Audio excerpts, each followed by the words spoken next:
In the quiet spaces of the brain, where thoughts form before they are noticed and intentions gather before they become actions, a simple chemical signal moves steadily from cell to cell. It arrives without sound or sensation, no glow, no feeling. And yet, over time, it shapes what feels interesting, what feels worth pursuing, and what quietly fades into the background. For many years, this signal was spoken about as if it were a reward in itself, a spark of pleasure, a moment of happiness, something that arrives when life goes well. But modern neuroscience has revealed a subtler story. Dopamine is less about enjoyment and more about direction, less about satisfaction and more about anticipation. It does not tell the brain that something feels good. It tells the brain that something matters. Welcome to the Sleepy Scientist. If drifting through quiet questions like this brings a sense of calm, you're very welcome to subscribe and join these explorations. And if it feels right, sharing where in the world you're listening from tonight is always appreciated. A small reminder of how far these thoughts can travel. So, let's begin. Using imaging tools capable of observing living neural activity, researchers have watched dopamine rise not at the moment of reward, but just before it. As expectations form, as predictions sharpen, as the brain leans gently toward what might come next. In many cases, the signal fades the moment the reward actually arrives, leaving behind a strange quiet where excitement once lived. This simple shift in timing changes how everyday life begins to look. Motivation no longer appears as a product of willpower alone. Habits no longer feel entirely chosen. Restlessness, boredom, and the urge to keep moving forward start to reveal a common thread. Beneath them all, dopamine quietly tracks patterns, learns probabilities, and nudges attention toward what it believes is worth repeating. These systems are ancient.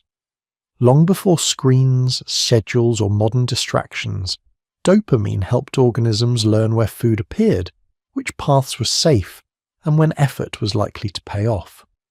The brain did not evolve to make anyone constantly satisfied. It evolved to keep attention moving, searching, adjusting. In a world filled with uncertainty, that forward pull was often the difference between survival and silence. In the modern world, those same mechanisms remain intact. The chemistry has not changed, even though the environment has. Signals arrive faster. Novelty appears endlessly. Rewards are hinted at more often than they are delivered. And the brain, doing exactly what it was built to do, responds by wanting again, and again, and again. This does not mean anything is broken. It means the system is working precisely as designed. Dopamine does not ask whether a pursuit is meaningful. It asks whether it has been reinforced. It does not weigh long-term fulfillment against short-term interest. It simply records what happened last time and adjusts expectations for the next.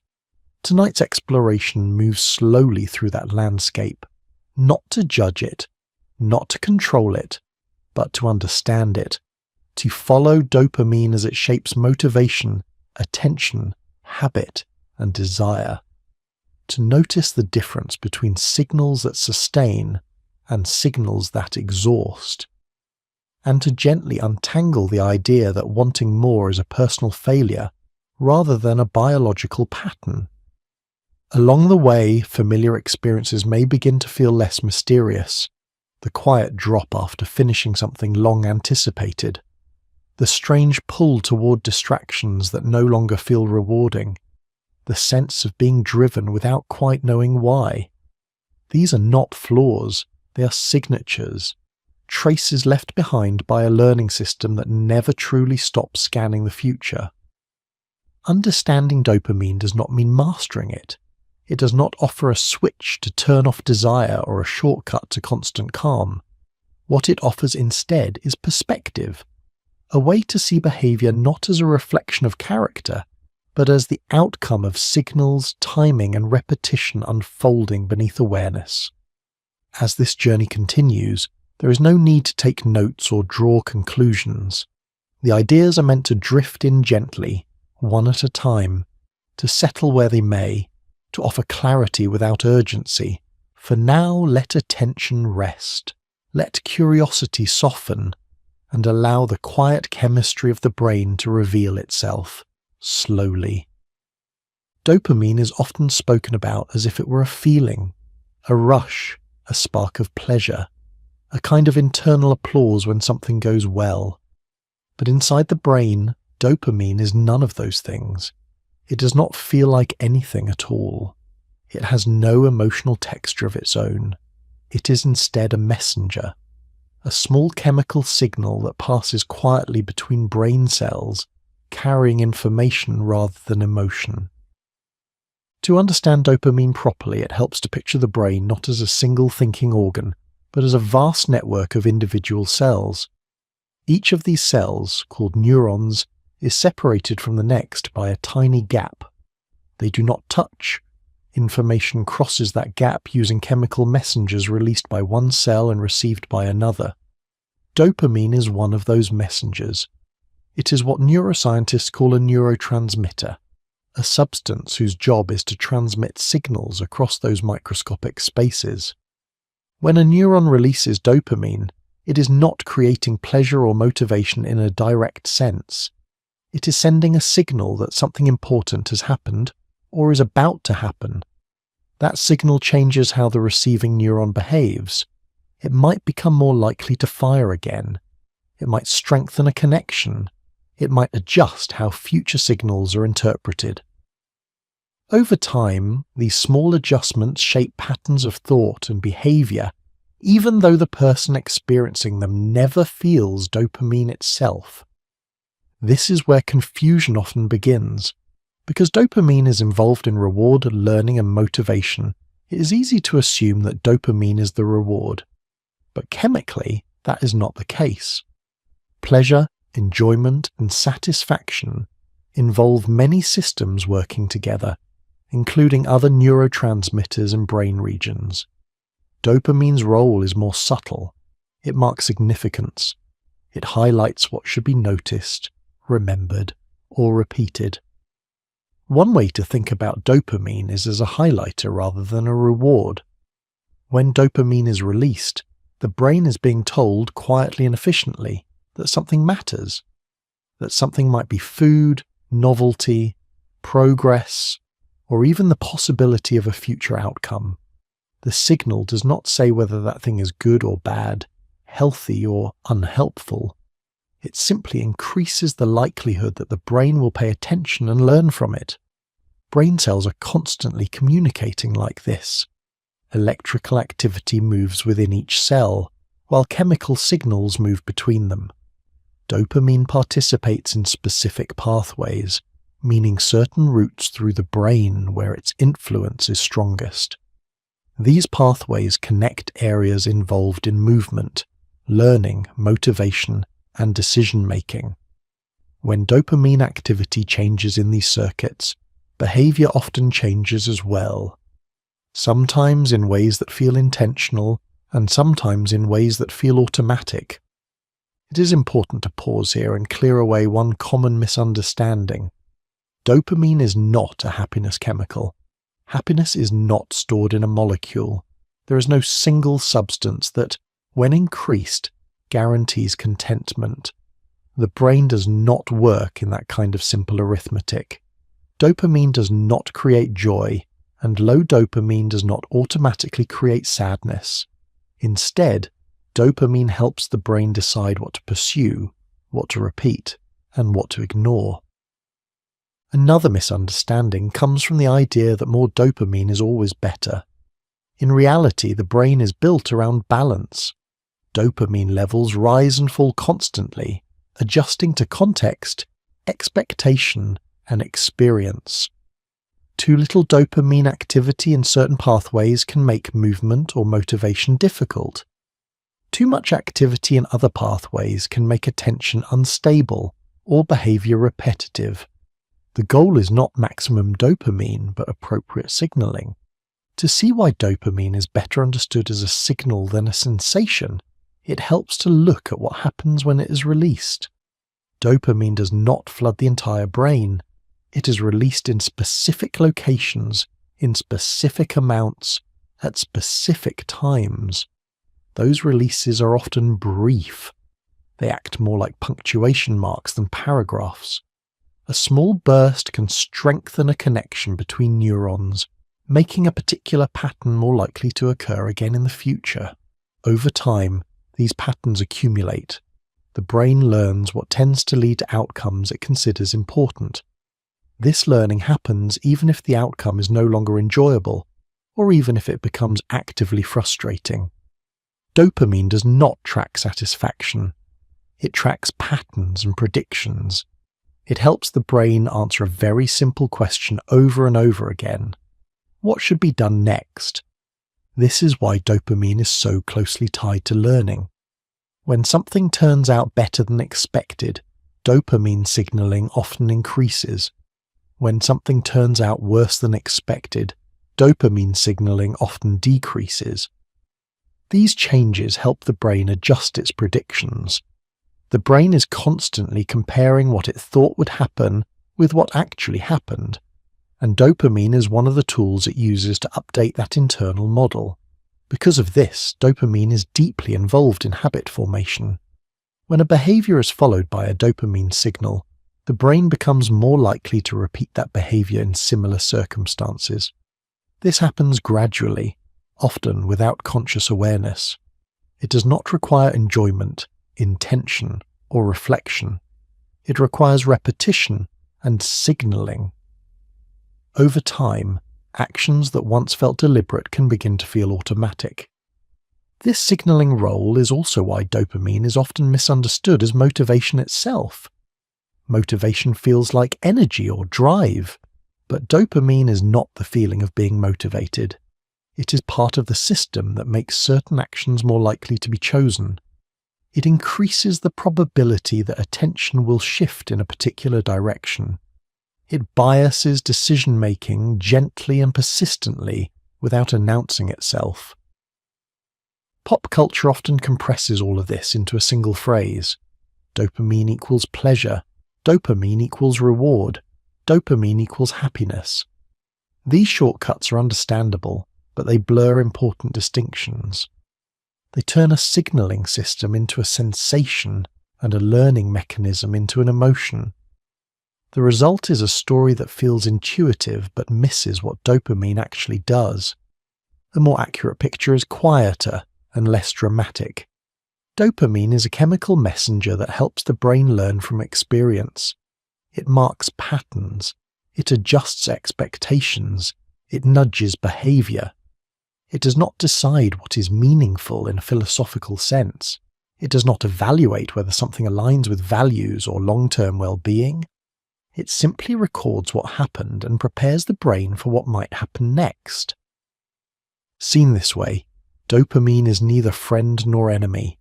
It is not a reward to be chased or a villain to be suppressed. It is part of the machinery that allows the brain to adapt to its environment. It evolved to help organisms survive in uncertain conditions, where learning quickly from experience mattered more than feeling satisfied. In the modern world, that same machinery operates continuously, even when the environment changes faster than the brain evolved to handle.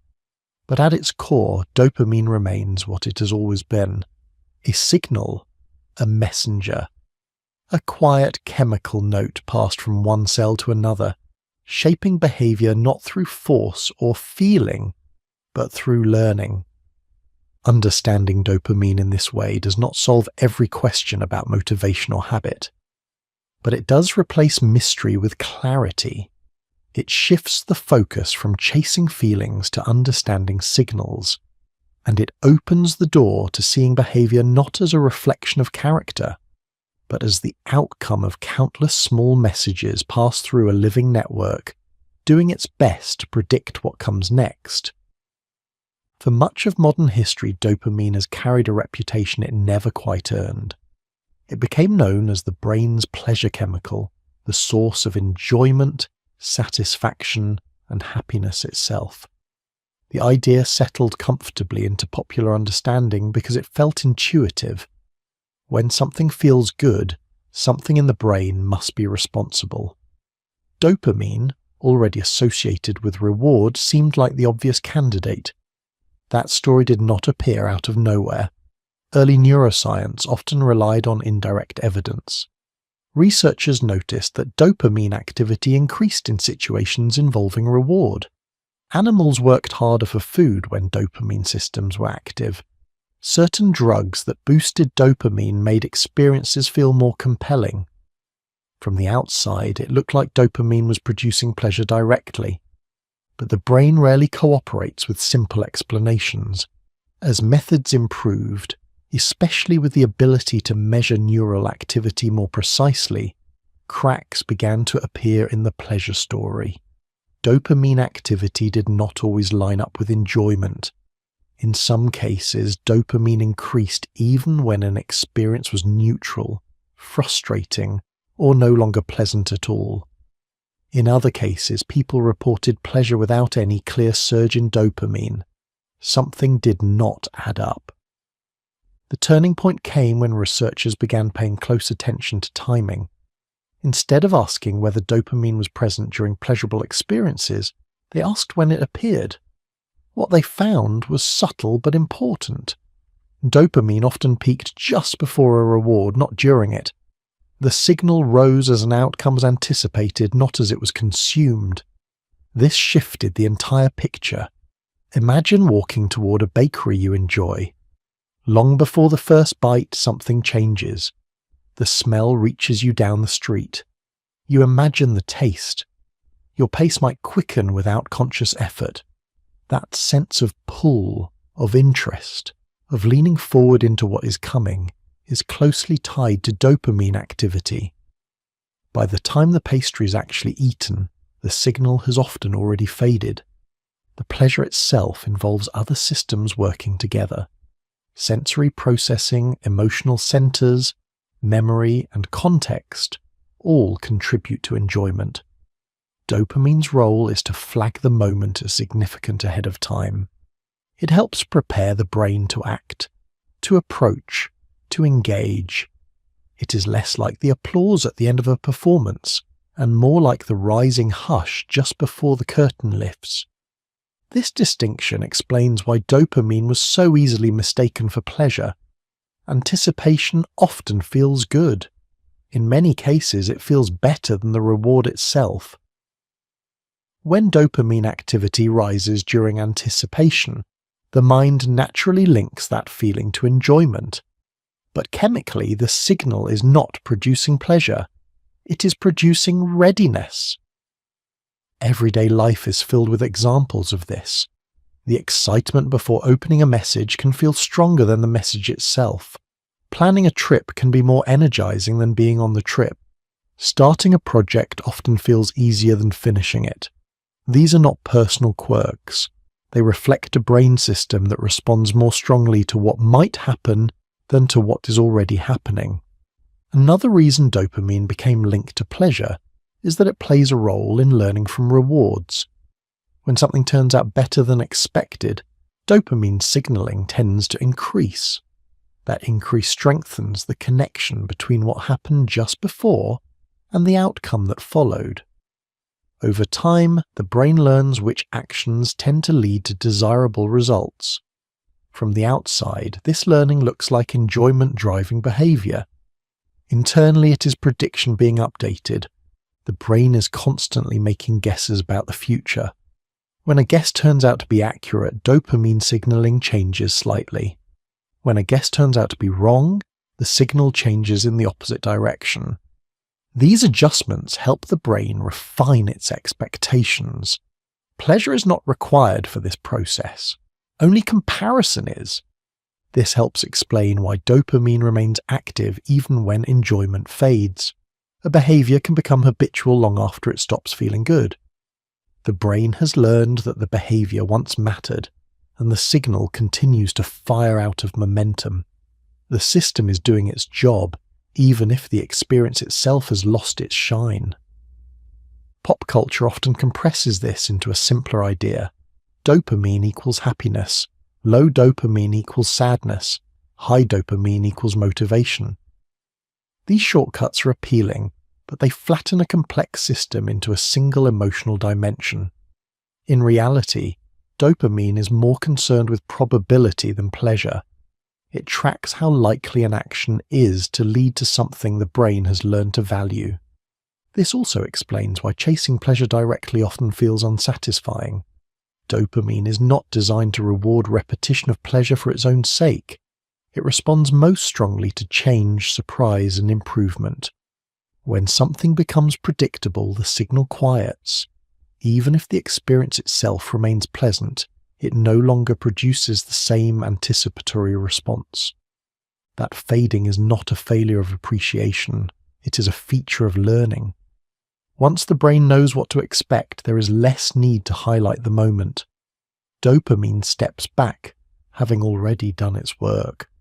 Understanding this helps untangle another common misconception, the idea that more dopamine automatically means a better experience. In reality, dopamine activity can increase in stressful situations, uncertain situations, and even unpleasant ones, as long as the outcome is unpredictable or significant. The signal does not care whether the moment feels good.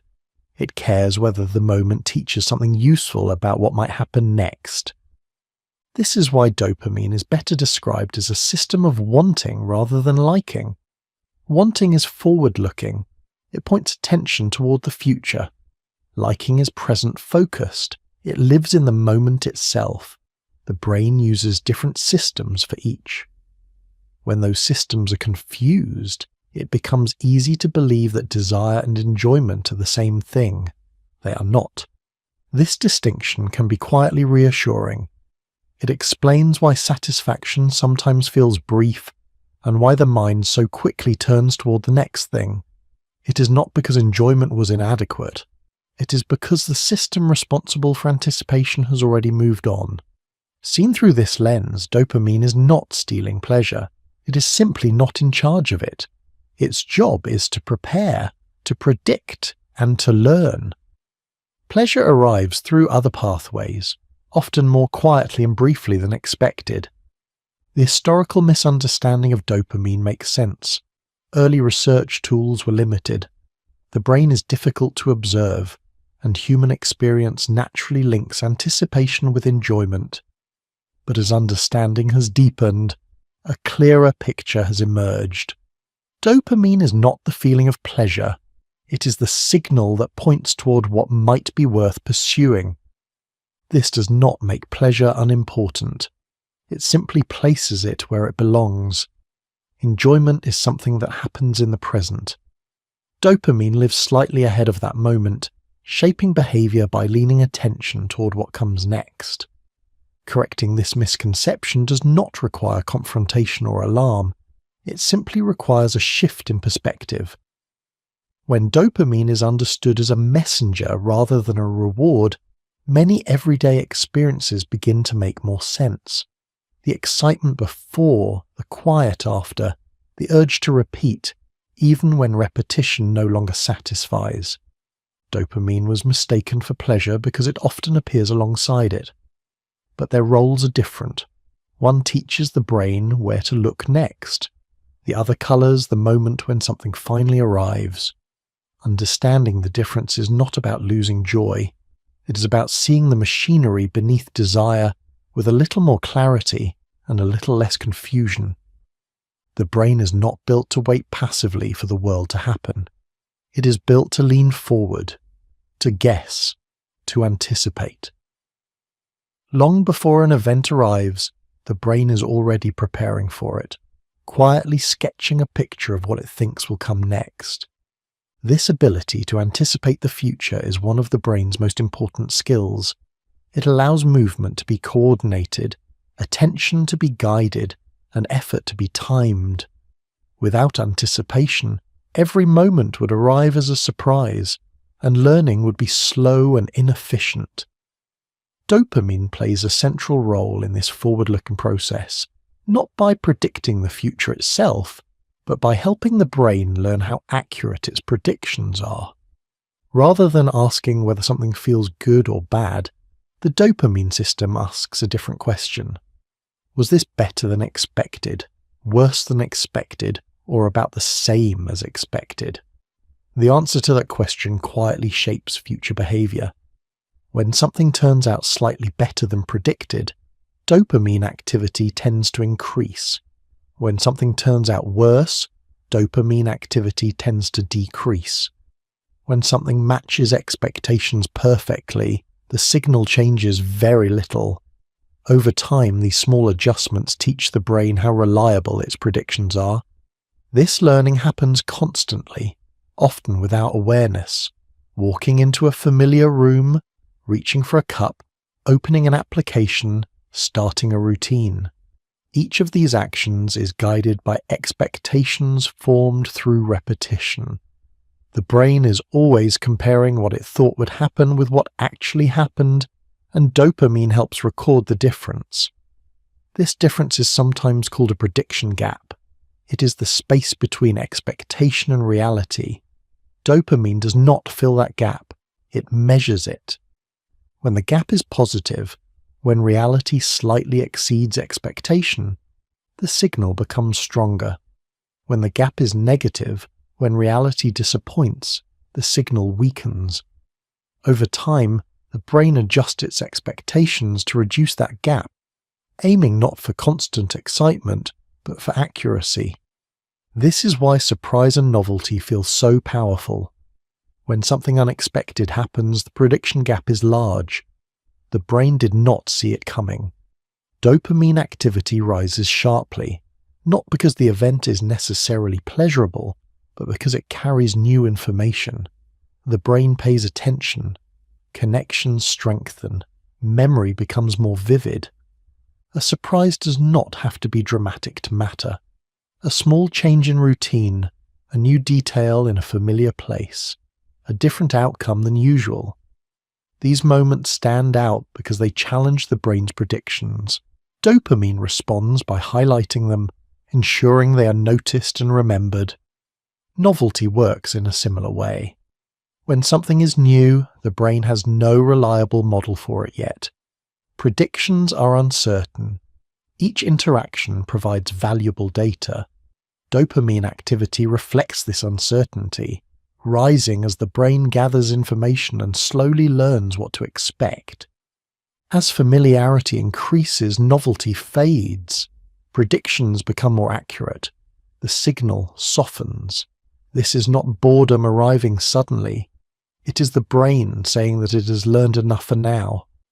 The forward pull quiets because the future has become predictable. This process also explains disappointment, which is often misunderstood as a purely emotional reaction. At a deeper level, disappointment is a mismatch between expectation and outcome. The brain anticipated one thing, and reality delivered another. Dopamine activity reflects that mismatch by dropping below its usual level, signaling that the prediction was too optimistic. That drop does not mean something has gone wrong. It means learning is taking place. The brain is updating its model of the world, adjusting expectations to better match reality next time. Disappointment in this sense is not failure, it is information. This can feel uncomfortable because the system is quiet and automatic. The mind experiences the emotional result without seeing the underlying adjustment. A sense of letdown appears, even when the situation is objectively fine. The brain is simply recalibrating. This constant adjustment explains why anticipation often feels more vivid than fulfillment. Anticipation is full of uncertainty. Fulfillment resolves that uncertainty. Once the outcome is known, there is less for dopamine to signal. The future collapses into the present and the system moves on. This is not a flaw in appreciation. It is how prediction-based learning works. The brain is more interested in what it does not yet know than in what it has already experienced. Everyday life is filled with these small prediction cycles, waiting for a message, planning an event, starting something new. the mind leans forward, imagining possibilities. Dopamine activity reflects that leaning. When the moment finally arrives, the leaning stops and attention shifts elsewhere. This is why satisfaction can feel strangely brief. The brain is not built to linger. It is built to prepare for what comes next. Understanding this helps reframe motivation. Motivation is not a constant force. It rises when the future feels uncertain and promising. It fades when outcomes become predictable. Dopamine does not sustain effort indefinitely. It helps initiate it, especially when learning is still underway. This also explains why repeating the same reward rarely produces the same feeling. The first experience carries uncertainty. The second carries familiarity. By the 10th repetition, the brain already knows the outcome. Dopamine has less to contribute. Chasing the original excitement by repeating the same experience is like rereading the same surprise. The information has already been absorbed. The brain's predictive nature is not limited to rewards. It applies to effort, difficulty, and even emotional outcomes. When effort leads to improvement more than expected, dopamine activity reflects that. When effort feels wasted, the signal adjusts downward. Over time, the brain learns not just what feels good, but what seems worth the energy. This learning is deeply personal, shaped by experience rather than logic. Two people can face the same situation and predict different outcomes based on their history. Dopamine reflects those individual predictions, not objective reality. Because this process is automatic, it can sometimes feel as though the brain is pulling attention toward the future without permission. Plans form, expectations build. The mind rehearses what might happen. This is not overthinking, it is prediction at work. Seeing it this way can soften self-judgment. Anticipation is not impatience. Disappointment is not weakness. They are natural consequences of a brain that learns by comparing expectation and outcome. Dopamine sits quietly at the center of this process, not forecasting the future, but refining the brain's guesses about it. Each signal is small, each adjustment is subtle, but over time, they shape how attention moves, how effort is allocated, and how motivation rises and falls. The brain is always preparing for a future that has not yet arrived. Dopamine helps it learn how accurate those preparations are, not to create excitement for its own sake, but to make the next prediction slightly better than the last. And so, the mind leans forward again, gently, endlessly, learning the shape of what might come next. Learning in the brain rarely arrives as a single moment of insight. It does not announce itself with clarity or certainty. Most of the time, learning unfolds quietly, through repetition, through small adjustments, through patterns noticed long before they are understood. Dopamine plays a central role in this slow, steady process, not as a teacher that explains, but as a signal that nudges. It does not deliver instructions, it strengthens connections. It helps the brain remember which paths were taken and which outcomes followed. At its core, learning is pattern recognition. The brain is constantly scanning for regularities. What tends to happen after this action? What usually follows that choice?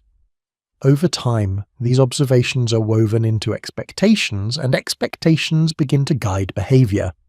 Dopamine supports this by marking moments that matter for learning. When an action leads to an outcome that differs from what was expected, dopamine activity shifts. That shift does not feel like learning. It feels like nothing at all. But inside the brain, connections are being adjusted, slightly increasing or decreasing the likelihood that the same action will be chosen again. This is often described as reinforcement learning, though the phrase can sound more technical than the process really is. Reinforcement learning simply means learning by doing and adjusting based on what follows. If a behavior is followed by a signal that suggests the outcome was valuable or informative, the brain becomes more likely to repeat that behavior. If not, the connection weakens. What matters most here is not how intense the experience was, but how often it occurred. A single strong experience can stand out, but it is repetition that shapes long-term behavior. The brain trusts patterns more than moments. Dopamine reflects this trust. Small signals repeated many times gradually reshape neural pathways, while even powerful experiences fade if they are not reinforced. This is why habits form so reliably, not because each repetition feels rewarding, but because each repetition confirms a pattern. The brain learns that a certain action tends to lead to a certain outcome, and dopamine quietly strengthens that association. Over time, the behavior becomes easier to initiate, requiring less conscious thought. This process does not require enjoyment. A behavior can be learned even if it is neutral, inconvenient, or mildly unpleasant. As long as the pattern holds, the brain continues to reinforce it. Dopamine does not evaluate whether the behavior is desirable in a broader sense. It only tracks whether the pattern remains consistent. Consider how many daily actions happen without deliberate choice. Reaching for a phone, taking a familiar route, opening the same application at the same time of day. These behaviors were not learned through intensity. They were learned through repetition. Dopamine helped mark the pattern, not the pleasure. This also explains why changing habits can feel difficult, even when motivation is strong. The brain is not resisting change out of stubbornness. It is relying on patterns it has learned to trust. New behaviors have not yet accumulated enough repetition to feel reliable.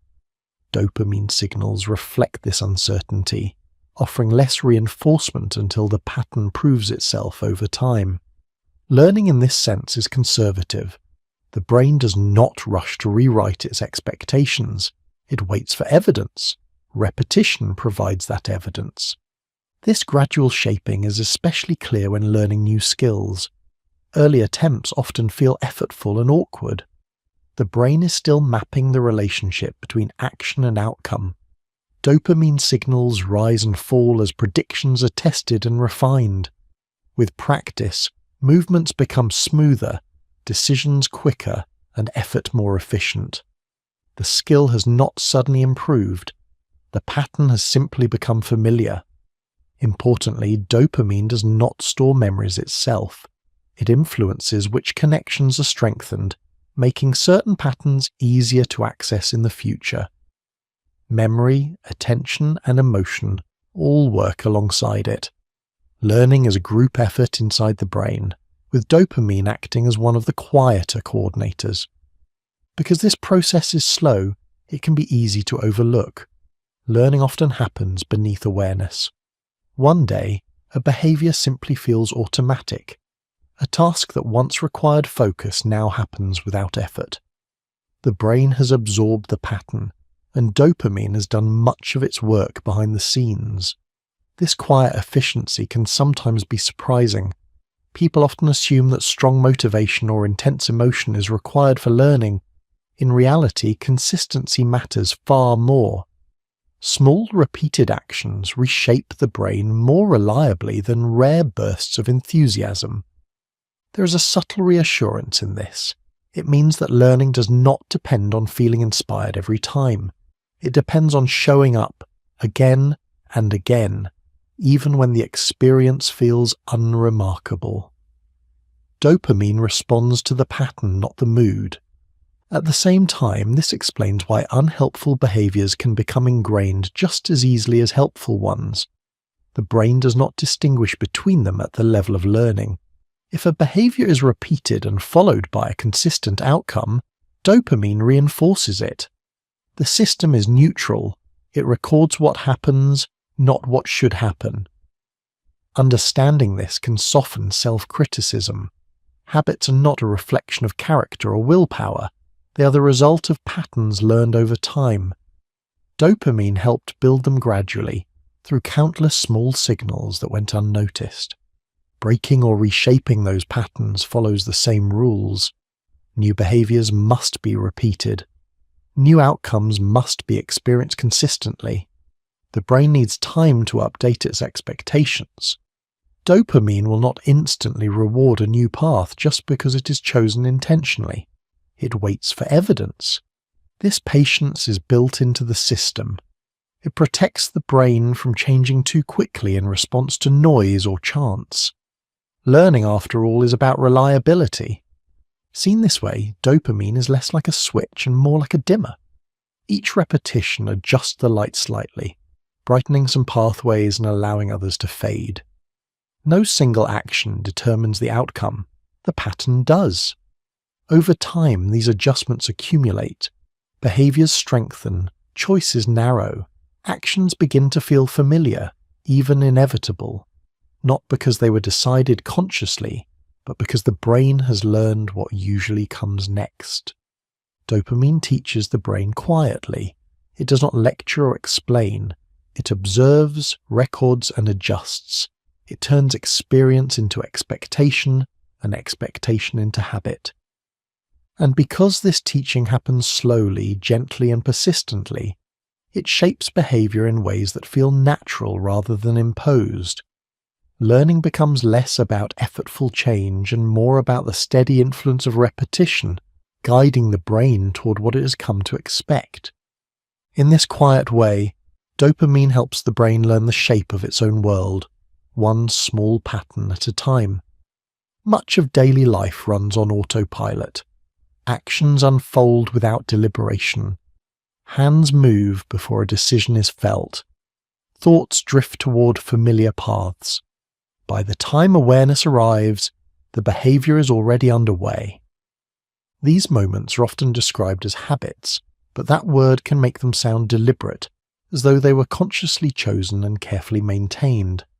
In reality, most habits form quietly, without instruction or intention. They are the natural result of a brain that prefers efficiency and reliability over constant decision-making. The brain is always looking for ways to conserve effort. When an action is repeated in a similar context and followed by a predictable outcome, the brain begins to streamline the process. Fewer resources are needed. Less attention is required. Dopamine plays a role in this shift, not by rewarding the behavior each time, but by strengthening the pathway that leads to it. Over time, the behavior becomes easier to initiate. The cue and the response grow closer together. The space for conscious choice narrows, not because choice has disappeared, but because the brain has learned that thinking it through is no longer necessary. This is how routines take shape. They do not arrive fully formed. They emerge gradually through repetition and familiarity. Each time the same action follows the same situation, the connection is reinforced. Dopamine supports this process by quietly adjusting which pathways are easiest to activate. Eventually, the behavior feels automatic. What often surprises people is that this automation does not require pleasure. A habit can continue long after it stops feeling enjoyable. The brain does not check in each time to ask whether the experience was satisfying. It checks whether the pattern still holds. If the cue appears and the action follows, the pathway remains intact. This is why habits can feel strangely detached from emotion.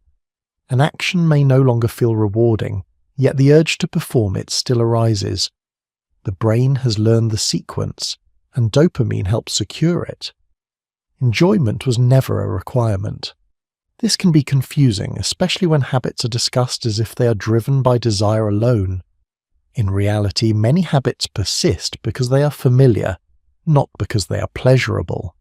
Familiarity itself reduces effort, and the brain values that efficiency.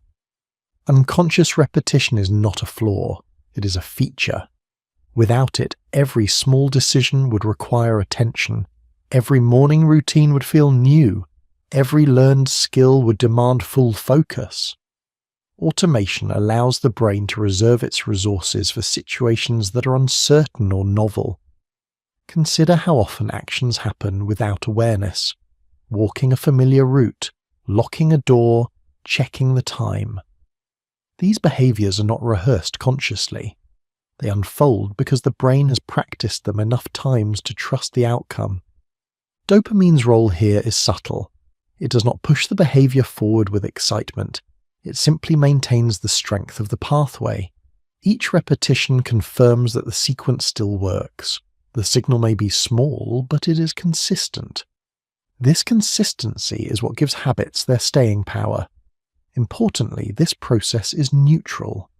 The brain does not label habits as helpful or unhelpful. It does not weigh long-term consequences or moral value. It tracks patterns. If a behavior is repeated in a stable context, the pathway strengthens. This neutrality can feel unsettling, but it is also reassuring. It means habits are not personal failures or character traits. They are learned responses. They reflect what has been repeated, not who someone is. Because habits form beneath awareness, they often feel as though they appear suddenly.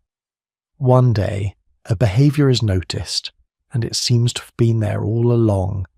In reality, it has been building quietly, reinforced by small signals over time. The brain rarely announces that a habit is forming. It simply stops asking questions.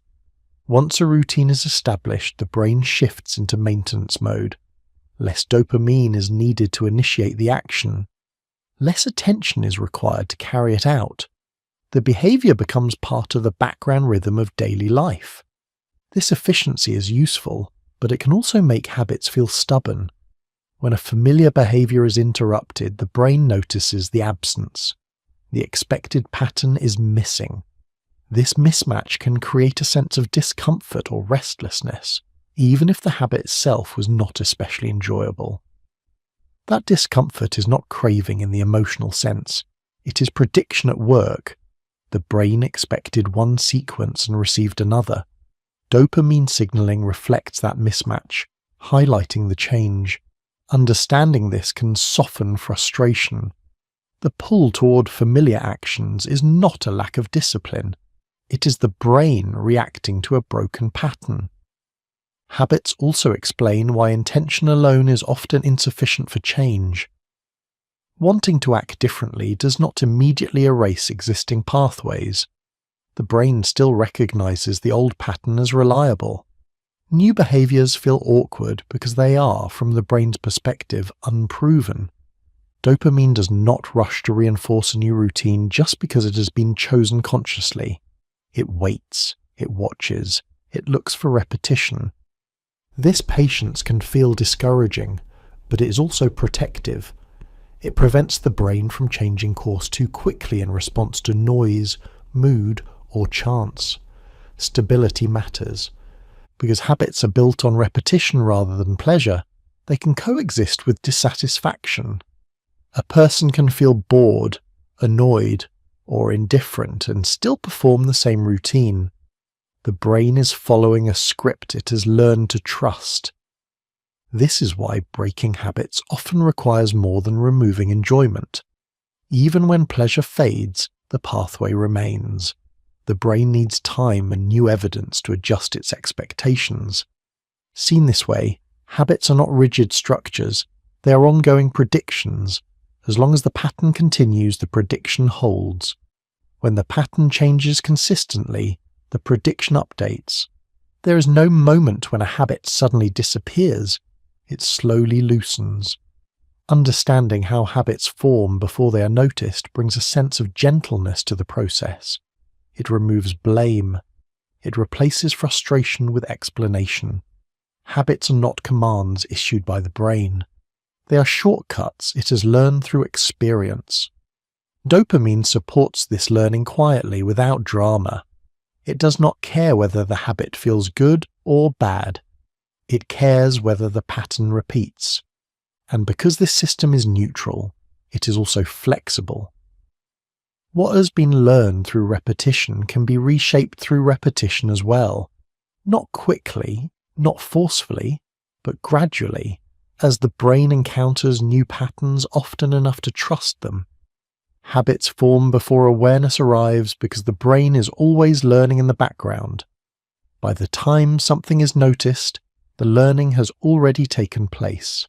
Seeing this does not demand control or correction. It simply offers understanding. And understanding in itself can be a surprisingly calming place to rest. Effort is often treated as something to be endured on the way to a reward, a necessary cost, a stretch of discomfort that must be tolerated before enjoyment can begin. From that perspective, effort feels like the opposite of reward, something to be minimized or escaped whenever possible. But inside the brain, effort and reward are not always separate experiences. Under certain conditions, sustained effort begins to change how the brain signals value. Dopamine, which is so often associated with anticipation and learning, also responds to progress made over time. Not dramatic breakthroughs, but steady movement. Not sudden wins, but signs that effort is leading somewhere meaningful. This can seem counterintuitive at first. If dopamine responds strongly to novelty and surprise, why would slow, repetitive effort matter at all? The answer lies in how the brain evaluates outcomes over longer stretches of time. When effort is followed by small but consistent signs of improvement, dopamine activity reflects that pattern. The signal does not spike sharply, but it remains present, reinforcing the idea that the effort is worth continuing. This is very different from fast gratification. Quick rewards tend to produce brief surges of dopamine tied to anticipation.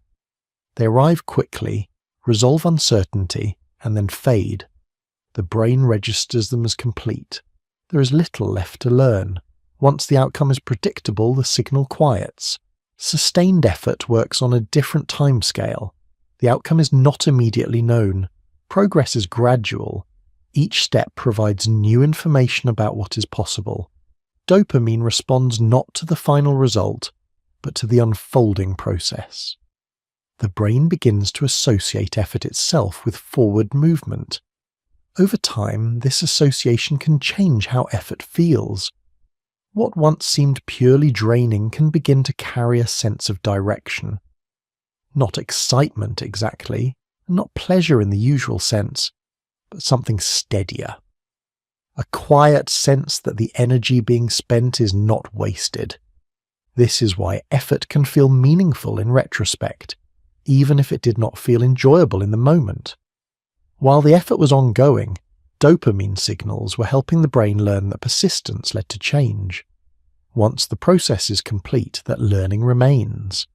Looking back, the brain recognizes the pattern it has absorbed, and the effort gains significance.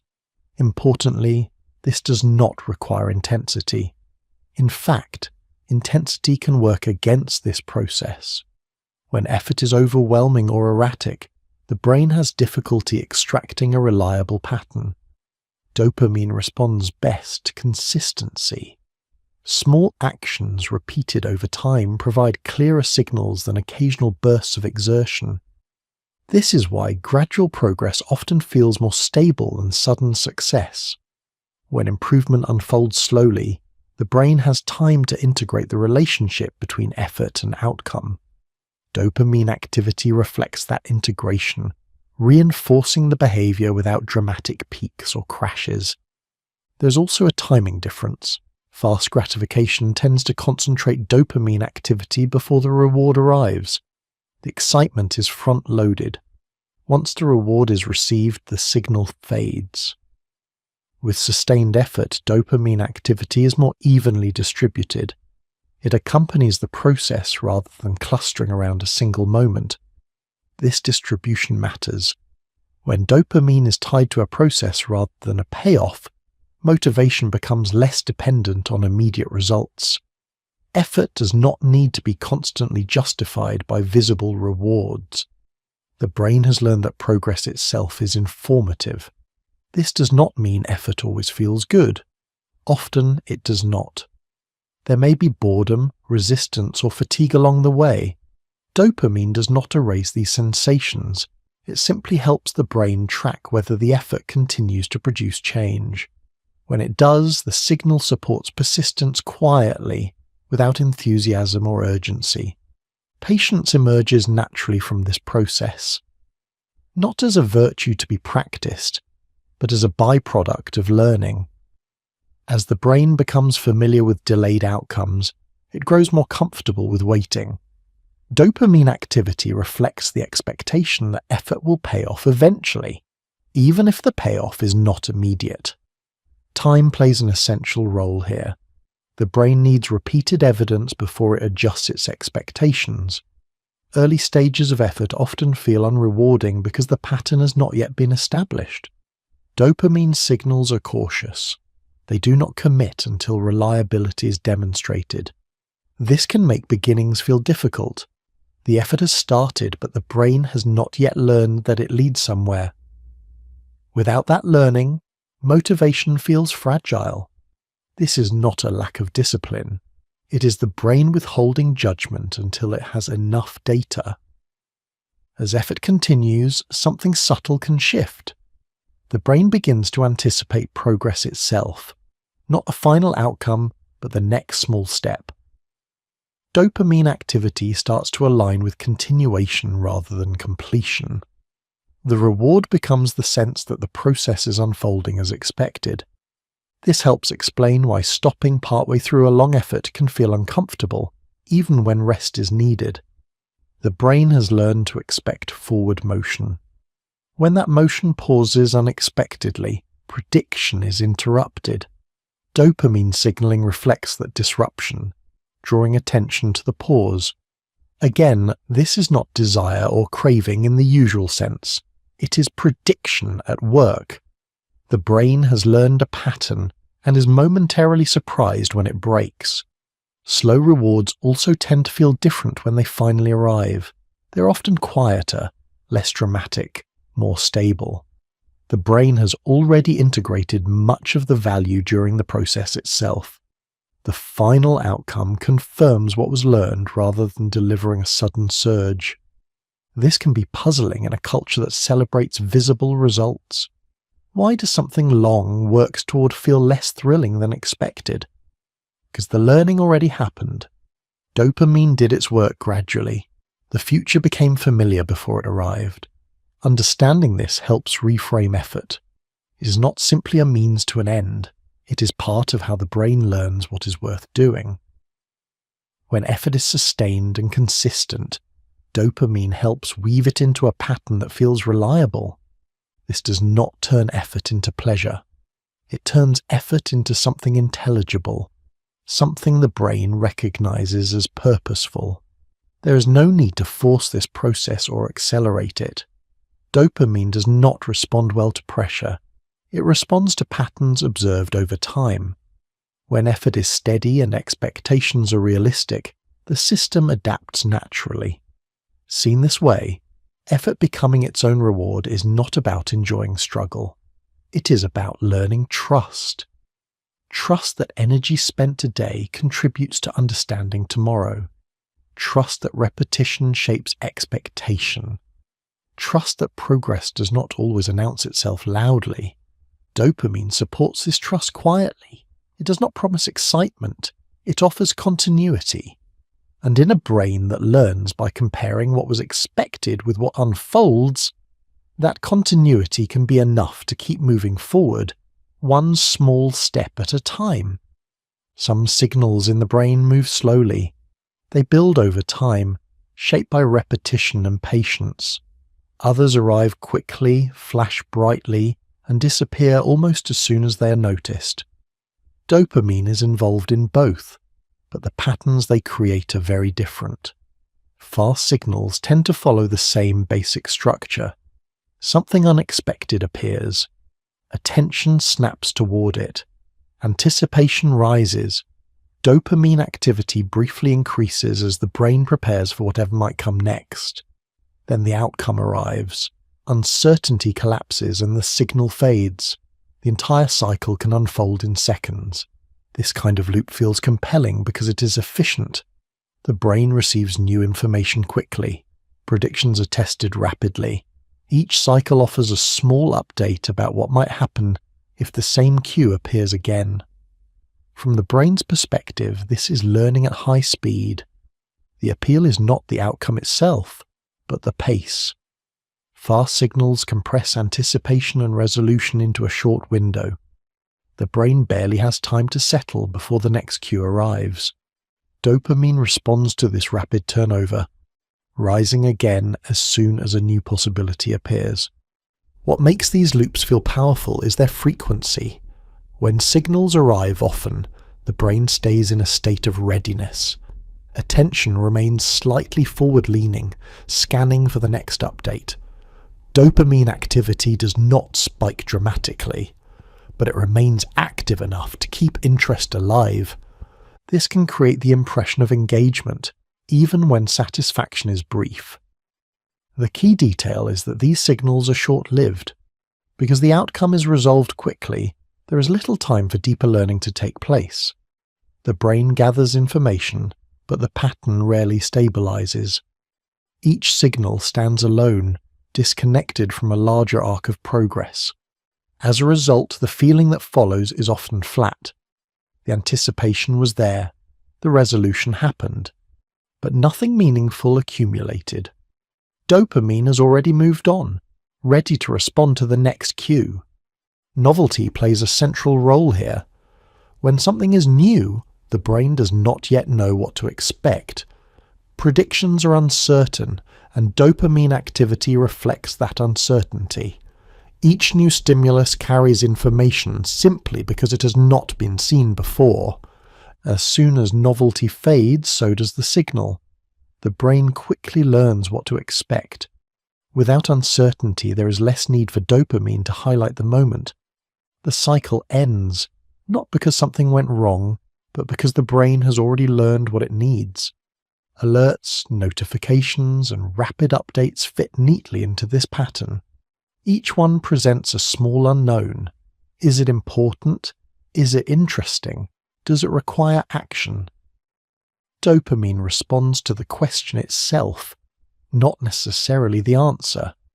Once the answer is known, the signal fades. The brain is already preparing for the next question. It is important to notice that this process does not rely on pleasure. Many fast signals are neutral, or even mildly irritating. Dopamine still responds because the brain is being asked to update its predictions. The system is working as designed. This helps explain why these loops can persist even when they stop feeling satisfying. The signal is tied to uncertainty and resolution, not enjoyment. As long as new cues keep appearing, the brain remains engaged. There is no intention behind this. No part of the brain is trying to distract or overwhelm itself. It is simply responding to the structure of the environment. When information arrives rapidly and unpredictably, dopamine activity reflects that pattern. Over time, these high-frequency loops can shape expectations. The brain becomes accustomed to quick resolution. Delays feel longer. Slower processes feel quieter. This does not mean patience has disappeared. It means the prediction system has adapted to a faster rhythm. Dopamine is flexible in this way. It adjusts to the tempo of experience. When signals arrive quickly, it learns to operate on shorter timescales. When signals slow down, it can adapt again, given time and consistency. The fleeting nature of fast satisfaction can feel puzzling. Why does something so engaging leave so little behind? The answer lies in how learning accumulates. Dopamine strengthens patterns through repetition, but those patterns need space to develop. When each cycle resolves immediately, there is little opportunity for deeper associations to form. The brain learns that the signal itself is the event, not the outcome, not the meaning, just the arrival of something new. This does not make fast signals harmful or wrong. They serve a purpose. They keep attention flexible. They allow quick adaptation. They help the brain stay responsive in changing environments. Problems arise only when these loops are mistaken for sustained reward. The feeling of engagement is interpreted as fulfillment. even though the underlying learning is shallow. Dopamine does not promise satisfaction. It promises information. Because these loops rely on anticipation rather than outcome, repeating them does not restore the original feeling. The first encounter carries uncertainty. The second carries familiarity. By the 10th repetition, the brain already knows what will happen. Dopamine responds less strongly, even if attention continues to be pulled toward the cue. This fading is often misinterpreted as loss of interest or motivation. In reality, it is the brain saying that the information value has declined. The system has done its job. At this point, the urge to repeat can remain, driven by habit rather than anticipation. The pathway has been reinforced. The signal no longer excites, but it still initiates action. This is where fast loops can feel empty. The behavior continues, but the meaning does not deepen. Dopamine keeps responding to cues, but the brain is no longer learning anything new. Importantly, none of this implies blame. The brain did not choose this pattern consciously. It adapted to the signals it encountered. Dopamine responded to frequency and uncertainty, not intention. Understanding this helps remove judgment from the experience. Feeling pulled toward a rapid stimulation is not a failure of focus or character. It is a predictable response from a system designed to notice change. The contrast with slower signals becomes clearer here. Slow processes allow uncertainty to stretch over time. Predictions evolve gradually. Dopamine activity remains present without collapsing immediately. Learning accumulates. Meaning has time to form. Fast signals collapse that process into moments. They feel vivid but brief, satisfying in flashes, but difficult to integrate into a larger sense of progress. Neither pattern is inherently better. They simply operate on different timescales. The brain moves fluidly between them, responding to what is available. When rapid cues dominate the environment, dopamine follows that rhythm. When space opens for slower patterns, the system can recalibrate. This recalibration does not happen instantly. Expectations need time to adjust. Dopamine signals change gradually as the brain gathers new evidence about how the world unfolds. Seen this way, fleeting satisfaction is not a sign that something is missing. It is a sign that the signal resolved quickly. The brain learned what it needed to know and moved on. Fast signals are alluring because they promise information now. Dopamine responds to that promise, but meaning, learning, and depth require time. They ask the brain to stay with uncertainty a little longer. Understanding the difference allows both experiences to be seen clearly, not as opposing forces, but as different expressions of the same system responding to different rhythms. Dopamine does not demand speed, it adapts to it, and when the pace changes, given patience and repetition, the signal can slow as well. In that slowing, satisfaction does not arrive as a flash, it settles more quietly, and the brain, no longer rushing from one prediction to the next, has room to notice what remains when the signals fade. Dopamine does not operate only in brief bursts. Beneath the rises and falls that accompany anticipation and surprise, there is a quieter background level of activity. This baseline does not announce itself, but it shapes how strongly changes are felt. It influences what stands out, what feels engaging, and what passes by unnoticed. The idea of a baseline can be thought of as the brain's reference point. It is not a fixed number or a permanent setting. It shifts slowly over time, adjusting to patterns of experience. When stimulation is occasional and varied, the baseline remains flexible. When stimulation becomes frequent and predictable, the reference point adapts. This adaptation happens gradually. The brain is always comparing what is happening now to what has happened recently. If signals arrive often, the brain begins to expect them. What once felt noticeable becomes ordinary. Dopamine responses adjust accordingly, not because the system is failing, but because it is learning what counts as normal. This is how expectations quietly shift. When the brain grows accustomed to frequent stimulation, moments that would once have stood out begin to feel muted. Not empty exactly, but less vivid. The change is subtle enough that it often goes unnoticed at first. Attention still moves, interest still appears, but the contrast between moments feels reduced. This can be described as emotional flatness, though the phrase can sound more alarming than the experience usually is. Flatness does not mean the absence of feeling.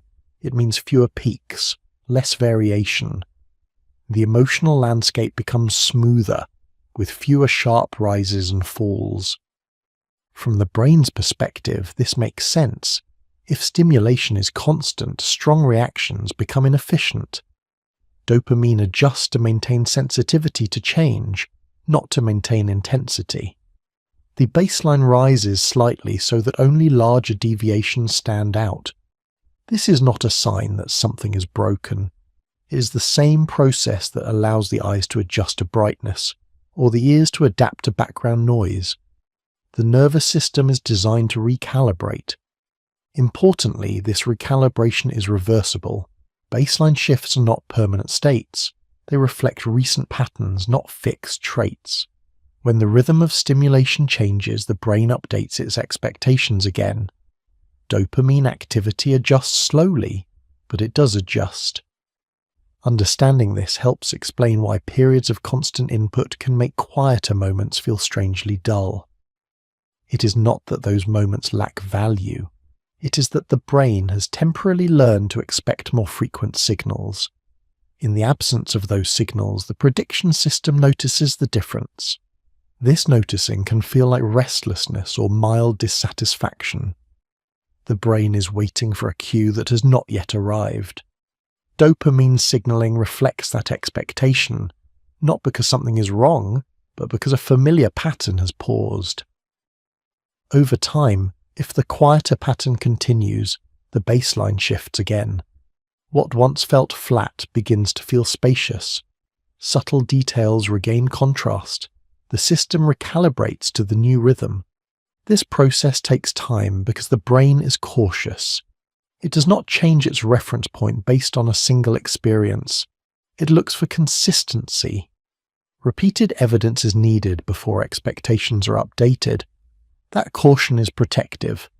It prevents the brain from overreacting to brief changes. It allows stability.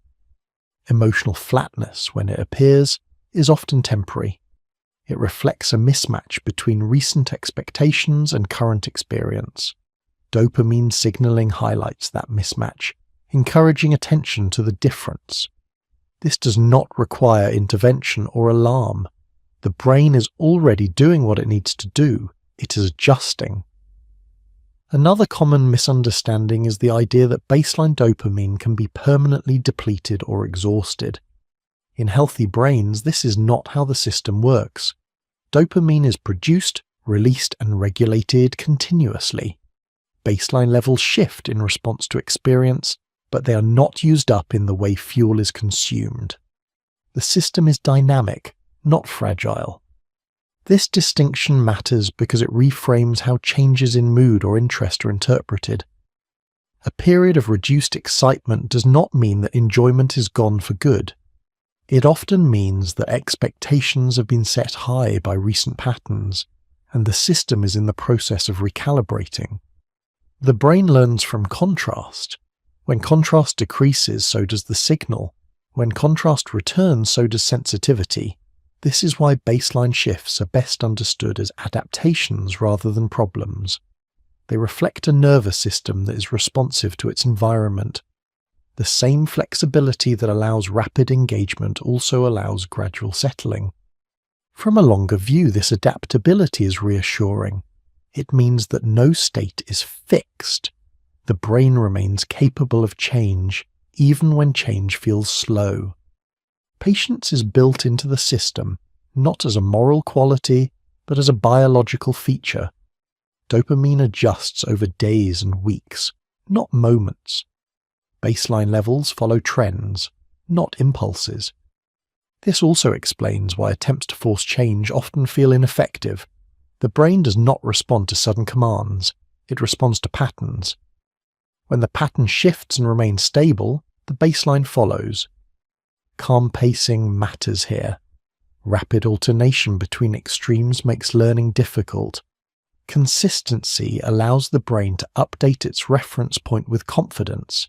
Seen this way, constant stimulation does not damage the system, it trains it.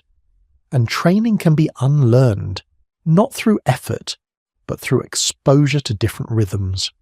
There is no need to push against the system or override it. The brain is already capable of recalibration. It simply needs time and reliable input. Understanding baseline shifts removes much of the anxiety surrounding changes in motivation or enjoyment. It reframes them as temporary adjustments rather than permanent losses.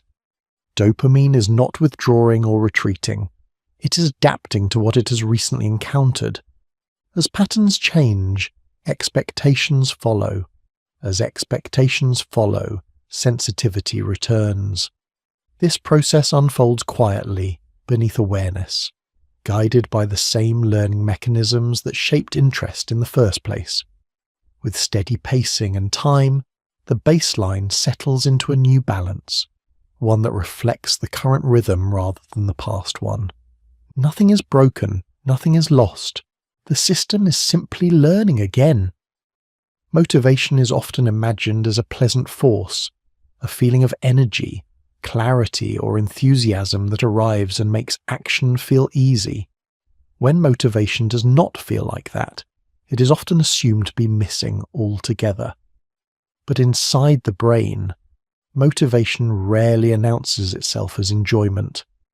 More often, it arrives as tension, restlessness, or a subtle pull toward movement that does not feel especially comfortable.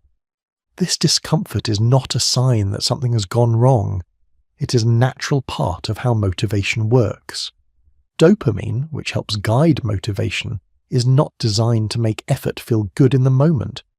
Its role is to bias behavior toward actions that have mattered before, even when those actions require energy or persistence. Motivation, from the brain's perspective, is about direction rather than pleasure.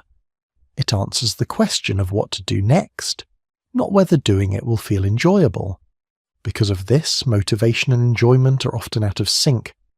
Effort can rise even when interest feels low.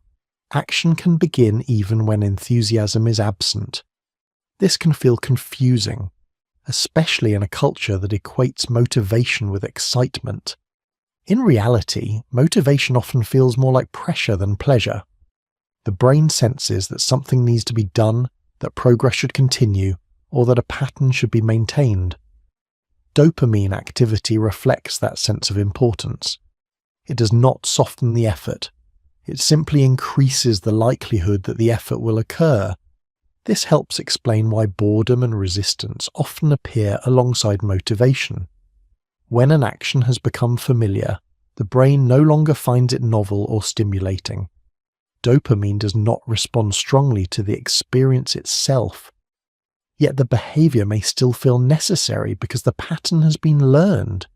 Motivation persists, even as enjoyment fades. This is not failure. It is alignment between behavior and expectation.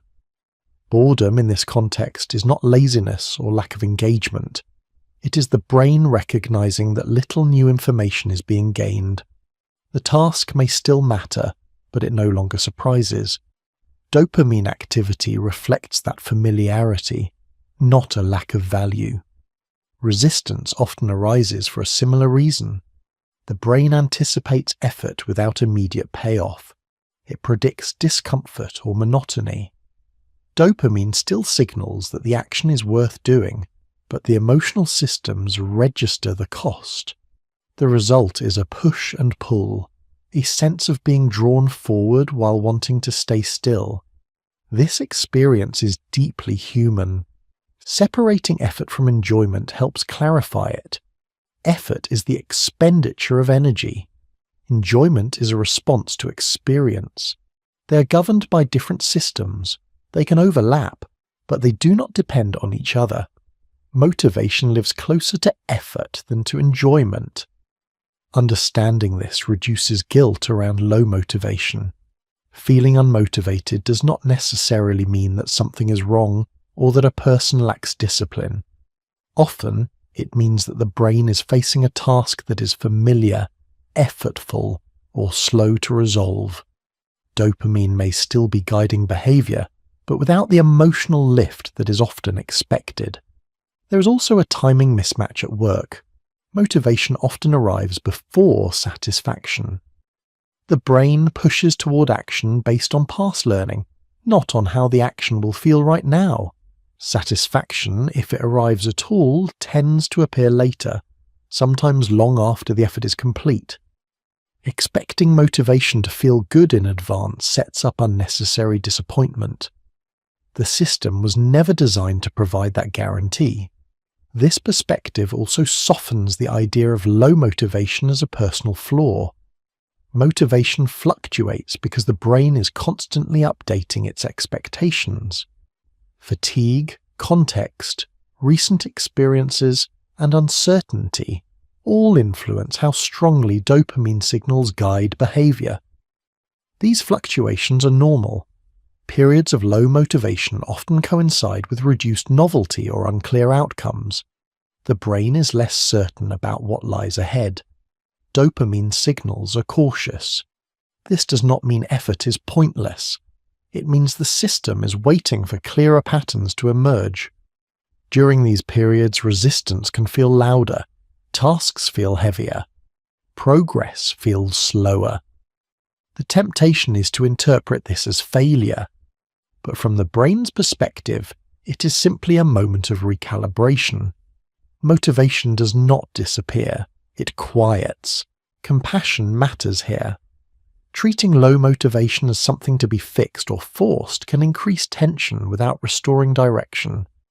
The brain does not respond well to pressure alone. It responds to patterns, consistency, and time. There is also a misconception that motivation should always lead to action. In reality, motivation can exist without immediate movement. The brain can recognize importance without acting on it right away. Rest, hesitation, and delay are not opposites of motivation. They are part of how effort is managed. Allowing space for this reduces guilt. It reframes pauses as part of the process rather than signs of failure.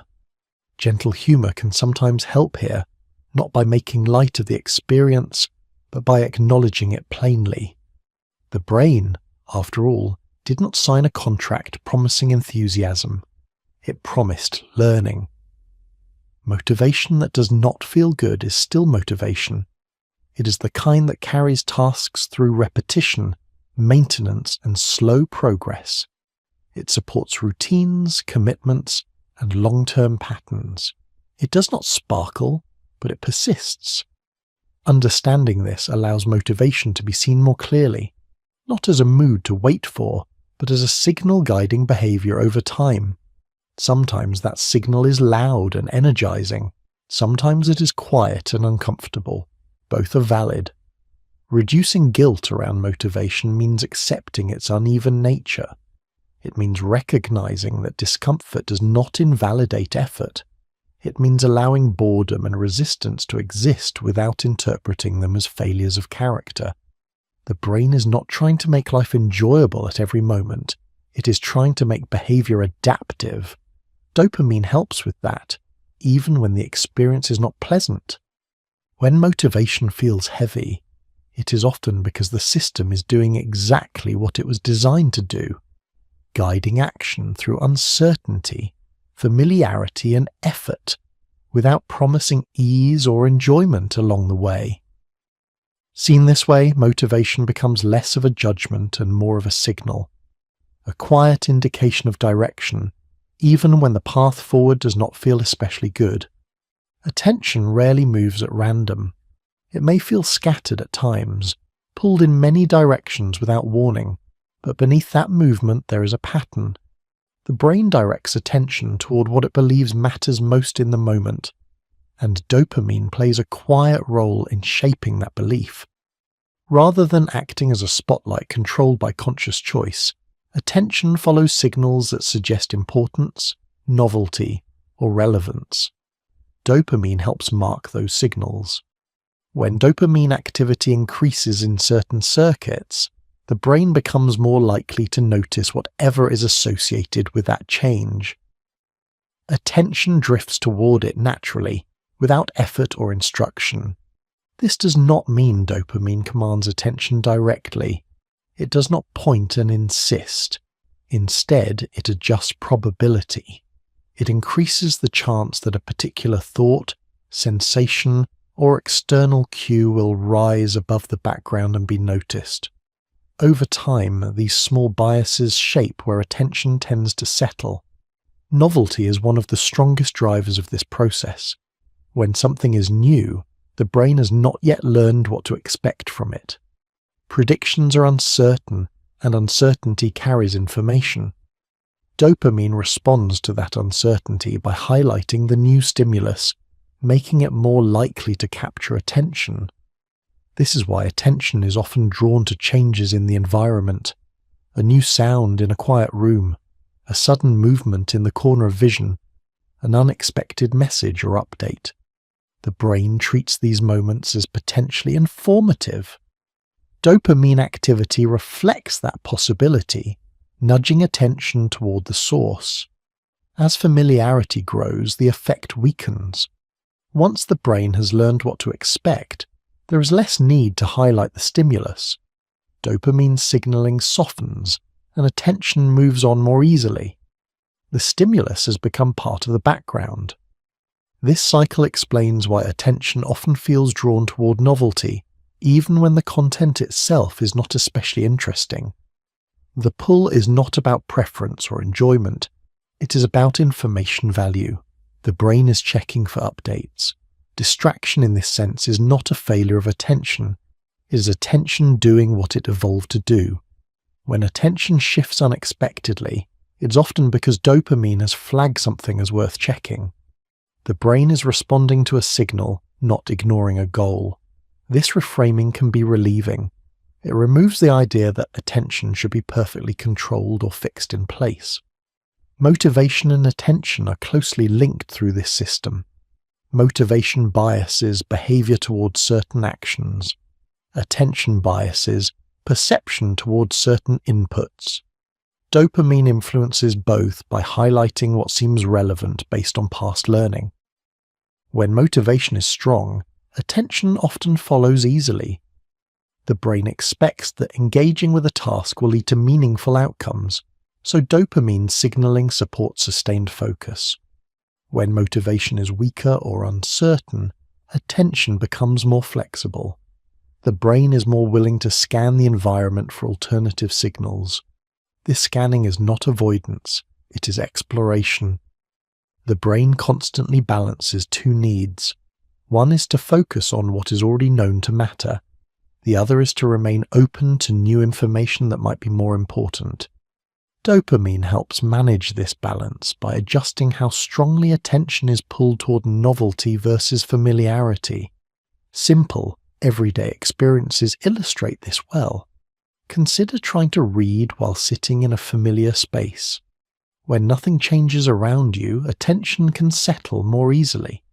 But introduce a new sound, a flicker of movement, or an unexpected notification, and attention shifts. The brain has detected a change and wants to know what it means. This happens even when the change turns out to be trivial.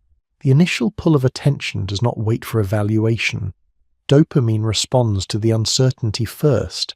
Assessment comes later. Because of this, attention often moves before conscious choice has time to intervene. By the time awareness notices the shift, it has already happened. This can feel frustrating, but it is not evidence of weakness. It is evidence of a fast, adaptive system. Over time, repeated signals shape attentional habits. If certain cues are encountered frequently and consistently capture attention, the brain learns that they are worth monitoring. Dopamine reinforces this learning by strengthening the pathways associated with noticing and responding to those cues. This does not require enjoyment or intention, it requires repetition. Attention can become drawn to patterns simply because they have appeared often enough to be recognized as significant. This is how familiar distractions develop. The brain has learned that these cues reliably provide information, even if that information is minimal. Importantly, dopamine does not distinguish between deep and shallow information. It responds to change, unpredictability, and learned relevance. Whether a signal carries lasting meaning is determined later by other systems. This helps explain why attention can feel fragmented during periods of uncertainty.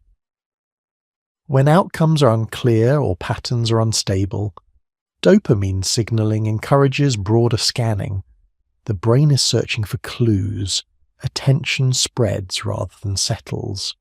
In contrast, when the future feels predictable and familiar, attention can narrow. The brain has fewer reasons to scan widely. Dopamine supports sustained focus because the environment feels known. Neither state is better, they reflect different conditions.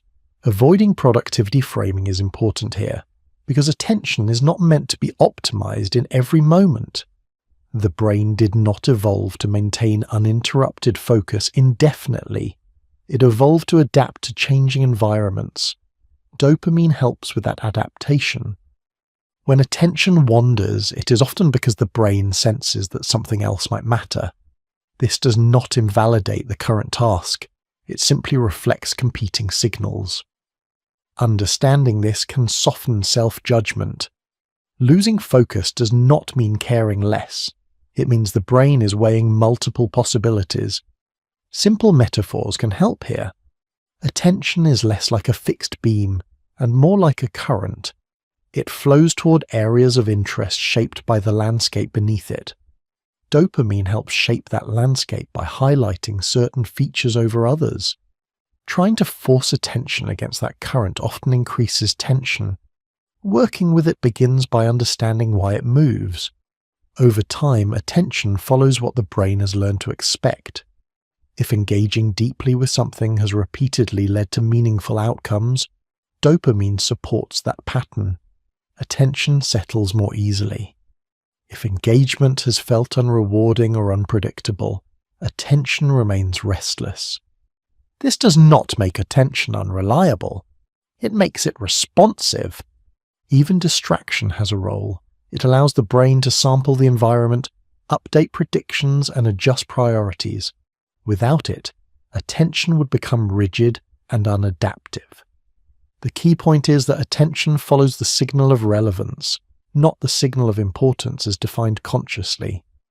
Dopamine helps set that signal based on experience, not intention.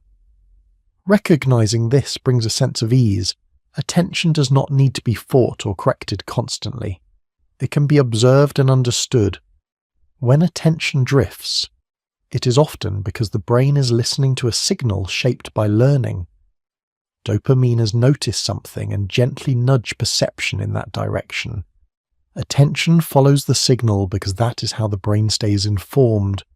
And once that signal changes, attention can return just as quietly, without force, guided by the same system that carried it away in the first place. Craving is often spoken about as if it needs an antagonist, a flaw in the brain, a weakness of will, a force that must be resisted, controlled, or eliminated. But when craving is viewed more closely, it turns out to be far less dramatic and far more ordinary. At its core, craving is repeated wanting, not wanting born from pleasure or even from enjoyment, but wanting shaped by learning. The brain has noticed a pattern. Something happened before. It mattered enough to be remembered. And now, when similar conditions appear, the brain prepares for that outcome again. Dopamine plays a central role in this preparation, not by creating desire from nothing, but by recalling what was learned. When a cue appears that resembles a past situation, dopamine signaling can rise, nudging attention and behavior toward what previously followed. The feeling that emerges is craving. not as an urge to feel good, but as an expectation that something might happen. This distinction matters. Craving is not the same as liking. It does not guarantee enjoyment. In many cases, craving persists even when enjoyment has faded or disappeared entirely. The brain is not chasing pleasure. It is responding to a learned association. That association does not have to be dramatic. It can be subtle, a particular time of day, a familiar place, a certain emotional state. Over time, these cues become linked to outcomes, and dopamine helps strengthen that link. When the cue appears again, the brain leans forward. This leaning can feel urgent, but it does not imply loss of control. It implies prediction. Craving often feels uncomfortable because it sits between anticipation and outcome. The brain expects something, but it has not arrived yet. Dopamine activity reflects that gap, heightening attention and narrowing focus. The mind becomes preoccupied, not because the outcome is guaranteed to be rewarding, but because the system is waiting to see whether the prediction will be confirmed. Importantly, this process is morally neutral. The brain does not judge what it has learned. It does not ask whether the desire is sensible or appropriate. It simply recalls patterns that have held true in the past and prepares for their possible return. This neutrality is often misunderstood. Craving is treated as evidence of dependence or loss of agency, when in many cases it is simply the echo of repetition. The brain has learned that a certain sequence tends to occur, and dopamine supports that learning. Dependence, by contrast, involves additional layers. It includes physiological adaptation, changes in baseline regulation, and difficulty functioning without a substance or behavior. Craving alone does not imply this level of entanglement. Wanting something repeatedly does not mean the brain is trapped. This clarification helps remove unnecessary alarm. Not every strong desire is a warning sign. Not every repeated urge signals something pathological. Often, it is simply the brain doing what it does best, using past experience to predict the future. Repeated wanting becomes more noticeable when the outcome is inconsistent. When a behavior sometimes leads to a satisfying result and sometimes does not, the brain remains uncertain. Dopamine responds strongly to this uncertainty, keeping attention engaged. The craving persists because the prediction has not fully resolved. This is one reason cravings can linger even when outcomes are disappointing. The brain is still gathering data. It has not yet learned whether the pattern no longer holds. Again, there is no villain here, no malfunction, just learning in progress. Craving can also feel stronger when the outcome is delayed. The longer the gap between anticipation and resolution, the more time dopamine has to sustain attention. This does not mean the desire is deep or meaningful. It means the prediction remains open. Everyday examples are everywhere, waiting for a response, anticipating a familiar routine, reaching for something out of habit rather than need. These moments of wanting are not signs of weakness. They are reflections of a brain that has learned to expect certain sequences. Gentle humour fits naturally here, because the brain can be remarkably persistent. It will happily remind itself of a possibility long after that possibility has stopped being especially interesting.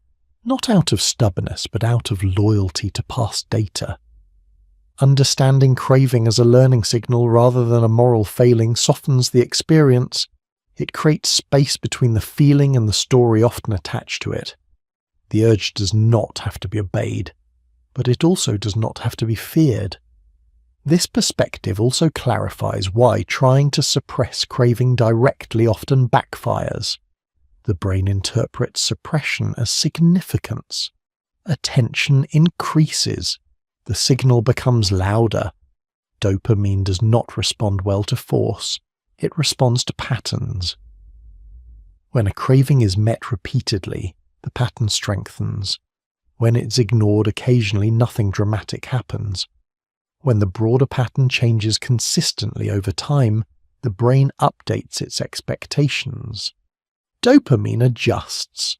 The craving fades, not because it was fought, but because the prediction no longer fits reality. This takes time because the brain is cautious.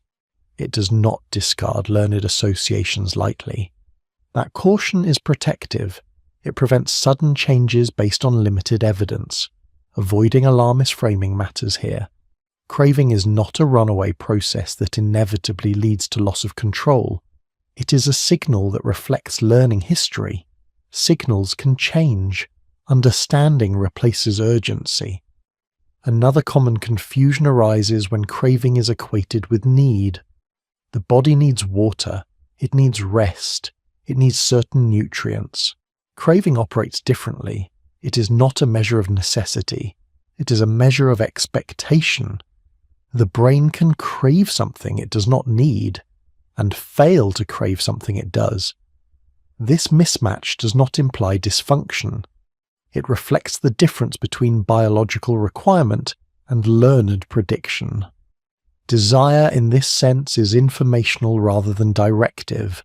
It suggests a possibility. It does not issue a command. This reframing can be calming. When a craving arises, it does not require immediate action or correction.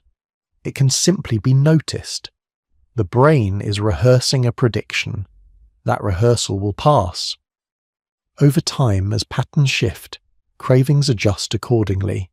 When cues change, when outcomes change, when repetition changes, the signal adapts. Dopamine does not cling to old patterns out of attachment. It updates when evidence accumulates. This is why understanding is more effective than control. When craving is seen clearly, without judgment or urgency, it loses much of its intensity. The brain no longer needs to amplify the signal to ensure it is noticed. Craving without a villain is simply the brain remembering what once mattered, remembering what once followed, remembering a possibility that may or may not still be relevant. There is nothing broken in that. It is a system doing exactly what it was designed to do, learning from experience and preparing for what might come next. Boredom is usually treated as something to escape, a signal that nothing worthwhile is happening, a gap that should be filled as quickly as possible. But from the brain's point of view, boredom is not an error. It is a change in signal, a quieting rather than a failure. When stimulation slows, dopamine activity changes with it. The sharp rises linked to anticipation and novelty become less frequent. The background level remains, but without strong cues pulling tension forward. The brain is no longer being asked to predict something new every moment. This state can feel unfamiliar. The brain is deeply accustomed to movement, comparison, and expectation. When those processes soften, awareness turns inward. Sensations that were previously masked by activity become more noticeable. Thoughts begin to wander. Time feels different.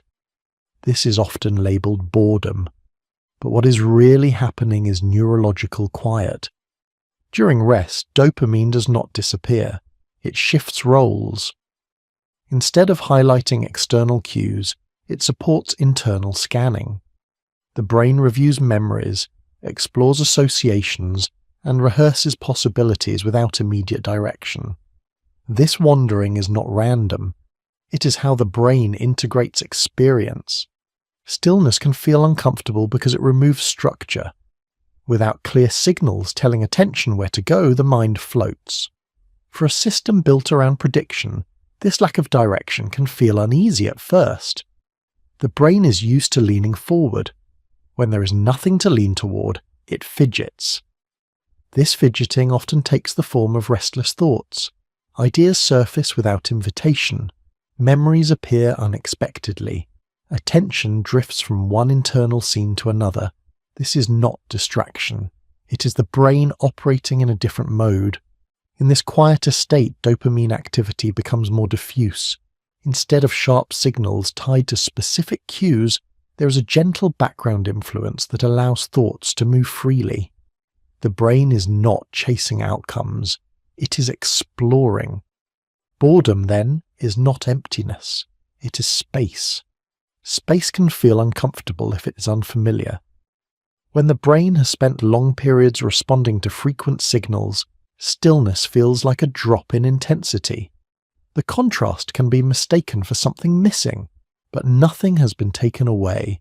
The system is simply recalibrating. This is why boredom often appears alongside rest. When external demands fall away, the brain shifts inward. Without clear tasks or goals, dopamine no longer needs to push attention in a particular direction. The result is a softer, less focused state. There is value in this softness. During periods of rest, the brain consolidates learning. Patterns formed during active periods are replayed and refined. Connections are strengthened quietly. This process does not require concentration or effort. It unfolds naturally when stimulation is low. Stillness also allows subtle signals to be noticed. Bodily sensations, emotional undercurrents, and faint thoughts that would normally be drowned out can rise into awareness. This can feel strange, especially if one is used to constant engagement. But it is part of how the brain maintains balance. Wandering thoughts are a sign that the system is functioning as intended. The mind moves freely because it is not being constrained by immediate demands. Dopamine supports this by loosening its grip on specific predictions, allowing attention to roam. This roaming is not aimless. Even when it seems unfocused, the brain is testing ideas, connecting experiences, and exploring possibilities. Creativity, insight, and emotional processing often emerge from these quieter states. The discomfort that sometimes accompanies boredom comes from expectation. If rest is expected to feel pleasant or soothing immediately, the initial unease can feel like failure. In reality, stillness often feels awkward before it feels calming. The brain needs time to adjust. This adjustment is gradual. As the system settles into a slower rhythm, the urge for constant stimulation weakens. Dopamine activity adapts, becoming less reactive and more stable. What once felt flat can begin to feel spacious. Importantly, this does not mean that boredom should be forced or endured as a test. It simply means that when it arises naturally, it does not need to be resisted. The brain knows how to use quiet time, even if awareness is not yet comfortable with it. Gentle humor can help here, because the brain has a habit of complaining when it is given nothing specific to do. It will present a list of reasons why this moment could be improved, often within seconds. This is not sabotage. It is prediction looking for work. Normalizing this makes rest less intimidating. Wandering thoughts are not interruptions. They are the activity of a resting brain. Dopamine's behavior during these periods reflects a shift from urgency to openness. Without strong cues demanding action, the signal relaxes. Attention becomes less tethered. The brain is free to drift. Over time, this drifting can feel grounding rather than unsettling. As expectations adjust, stillness becomes less noticeable. The absence of constant signals no longer registers as a loss. It becomes the new reference point. This is one reason why people often report that rest feels deeper after sustained quiet. The brain has recalibrated its baseline. Subtle experiences regain contrast. Small sensations feel richer. Boredom, reframed this way, is not something to fix. It is a transition, a doorway between stimulation and rest, a sign that the brain is shifting modes. Understanding this reduces the impulse to fill every quiet moment. It allows rest to unfold without pressure. The brain does not need to be entertained constantly to function well. It needs variation. Stillness provides that variation. When the mind wanders, it is not wasting time. It is reorganizing. It is making sense of what has already happened and preparing gently for what might come next. Dopamine supports this process by stepping back from sharp signaling and allowing broader patterns to surface. Creating a spacious atmosphere means allowing this to happen without judgment. There is no need to monitor the quality of rest or the content of thoughts. The brain is capable of handling quiet. Over time, boredom softens into calm, not because stimulation returns, but because the system has adjusted. What once felt like emptiness reveals itself as room to breathe. In that space, the mind is not pulled forward or pushed away. It simply exists, attentive without urgency. And for a brain that spends so much of its time predicting the future, that quiet presence is not a failure of function. It is rest doing its work. Dopamine signals are not all the same. Some help the brain learn patterns that unfold over time, gradually building understanding and stability. Others loop tightly, repeating the same cycle again and again without much change. Both emerge from the same system, and neither carries an inherent moral label. They simply reflect different relationships between time, expectation, and outcome. A useful signal is one that continues to teach. It remains informative across repetitions. Each time the brain engages with it, something new is learned, even if the change is small. Progress may be slow, but it accumulates. Dopamine activity in these patterns tends to be steady rather than sharp, responding to gradual improvement and sustained effort rather than sudden resolution. An endless loop, by contrast, resolves quickly and repeats often. The brain receives the signal, updates its prediction, and then encounters the same situation again with little variation. Dopamine still responds because the cue appears and the system has learned to expect something to follow. But the information content is low. Nothing new is being added. This difference has nothing to do with willpower or intention. It is about how learning unfolds. When a pattern stretches across time, dopamine has room to adjust expectations slowly. The brain can notice subtle changes. Effort becomes meaningful because it leads somewhere slightly different each time. The signal remains useful because the future is still being shaped. When a pattern collapses into the same short cycle, the brain learns it quickly. The uncertainty disappears. Dopamine activity fades in intensity, even if the behavior continues. The loop remains active, but it no longer teaches. This is where the experience can begin to feel thin. Not wrong, just repetitive. Endless loops are not failures of the system. They are what happens when the brain encounters reliable, fast-resolving patterns. From a learning perspective, the system has done its job. It has identified what happens and encoded it.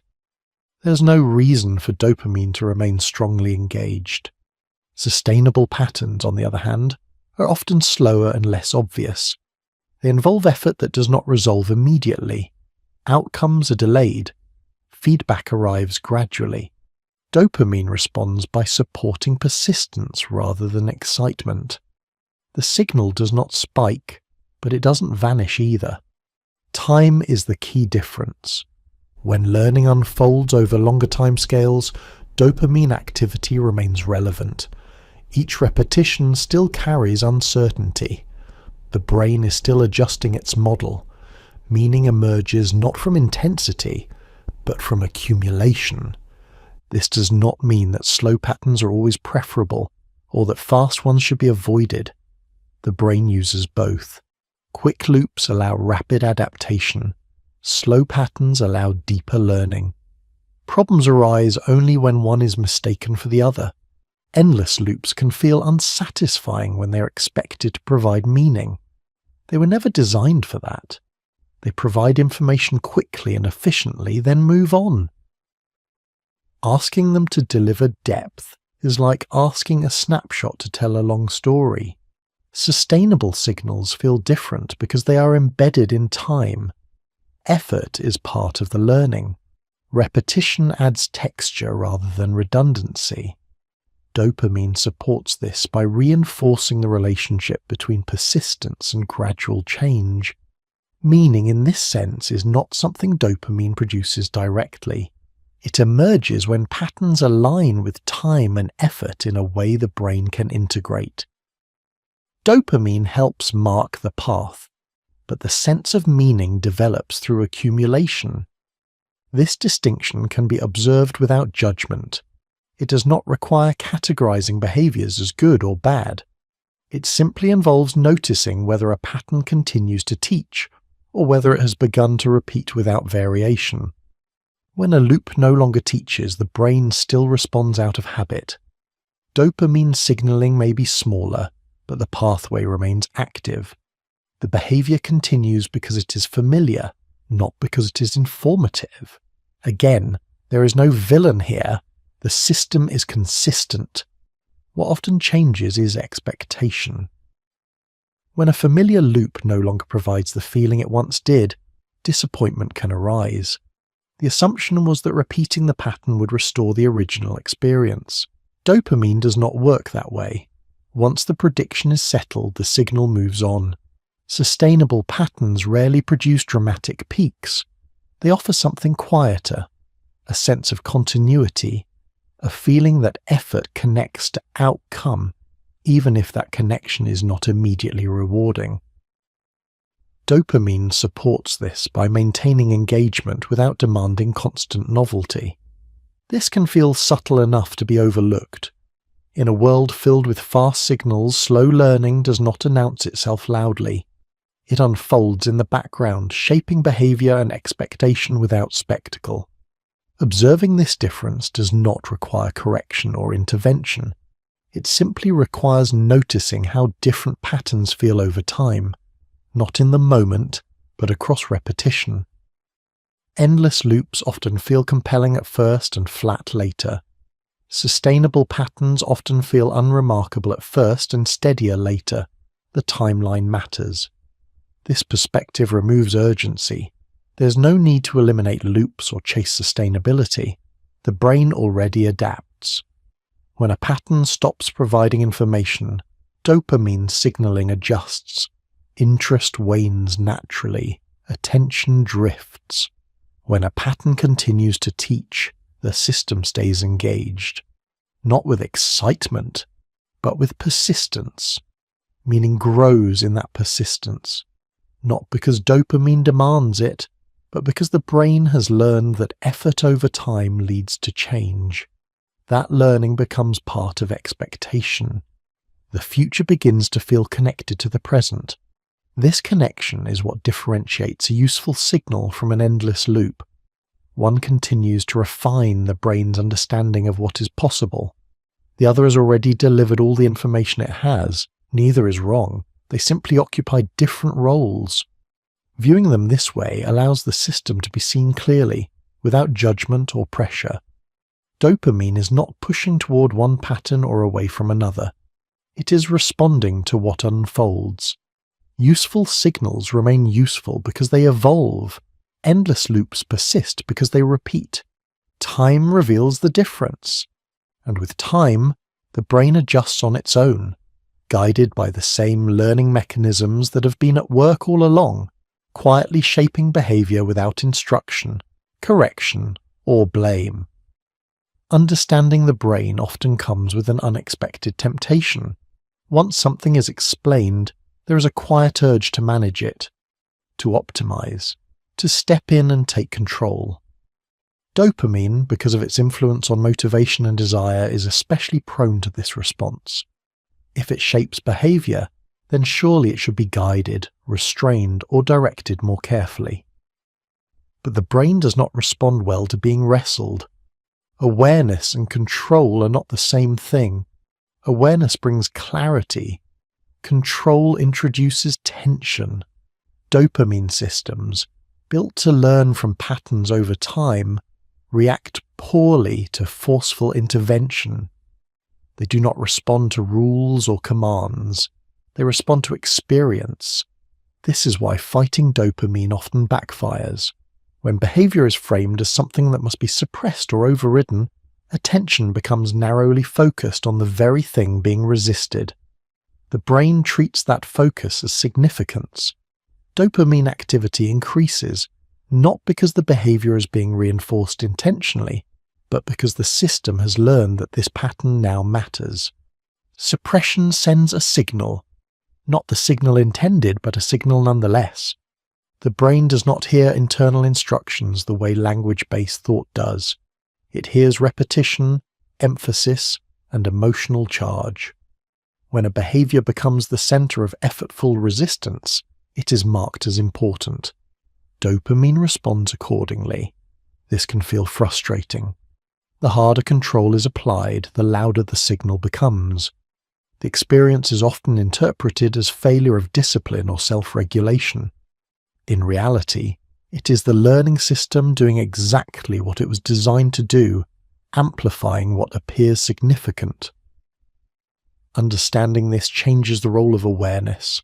Awareness is not meant to silence dopamine. It is meant to observe it, to notice how signals rise and fall, to see patterns without immediately acting on them or pushing them away. This kind of awareness does not strengthen the signal. It allows it to pass. Curiosity plays a crucial role here. Curiosity keeps attention open rather than narrow. Instead of asking how to stop a feeling, curiosity asks what the feeling is doing, where it came from, how it changes over time. Dopamine systems respond to this openness differently. Without pressure, the signal does not need to escalate. This is why curiosity is often more effective than discipline. Discipline implies enforcement. It suggests that something is wrong and must be corrected. Curiosity implies interest. It allows the system to reveal itself without resistance. The brain relaxes when it is not being judged. Gentleness matters for the same reason. The nervous system is sensitive to threat, including internal threat. Harsh self-talk, urgency, and self-criticism register as stress. Dopamine does not quiet under stress. It sharpens. Attention narrows. Patterns become more rigid. Gentleness widens the field. When the brain feels safe, it is more flexible. Patterns loosen. Signals fade more easily. Learning continues without friction. This is not softness as avoidance. It is softness as conditions for change. One of the most reassuring truths about dopamine is that it updates naturally. It does not need to be forced to learn. When patterns change consistently, dopamine adapts. When expectations are no longer met, the signal adjusts. This happens whether or not there is conscious effort to intervene. Trying to control dopamine often comes from the belief that awareness must lead to immediate change. But the brain does not work on command timelines.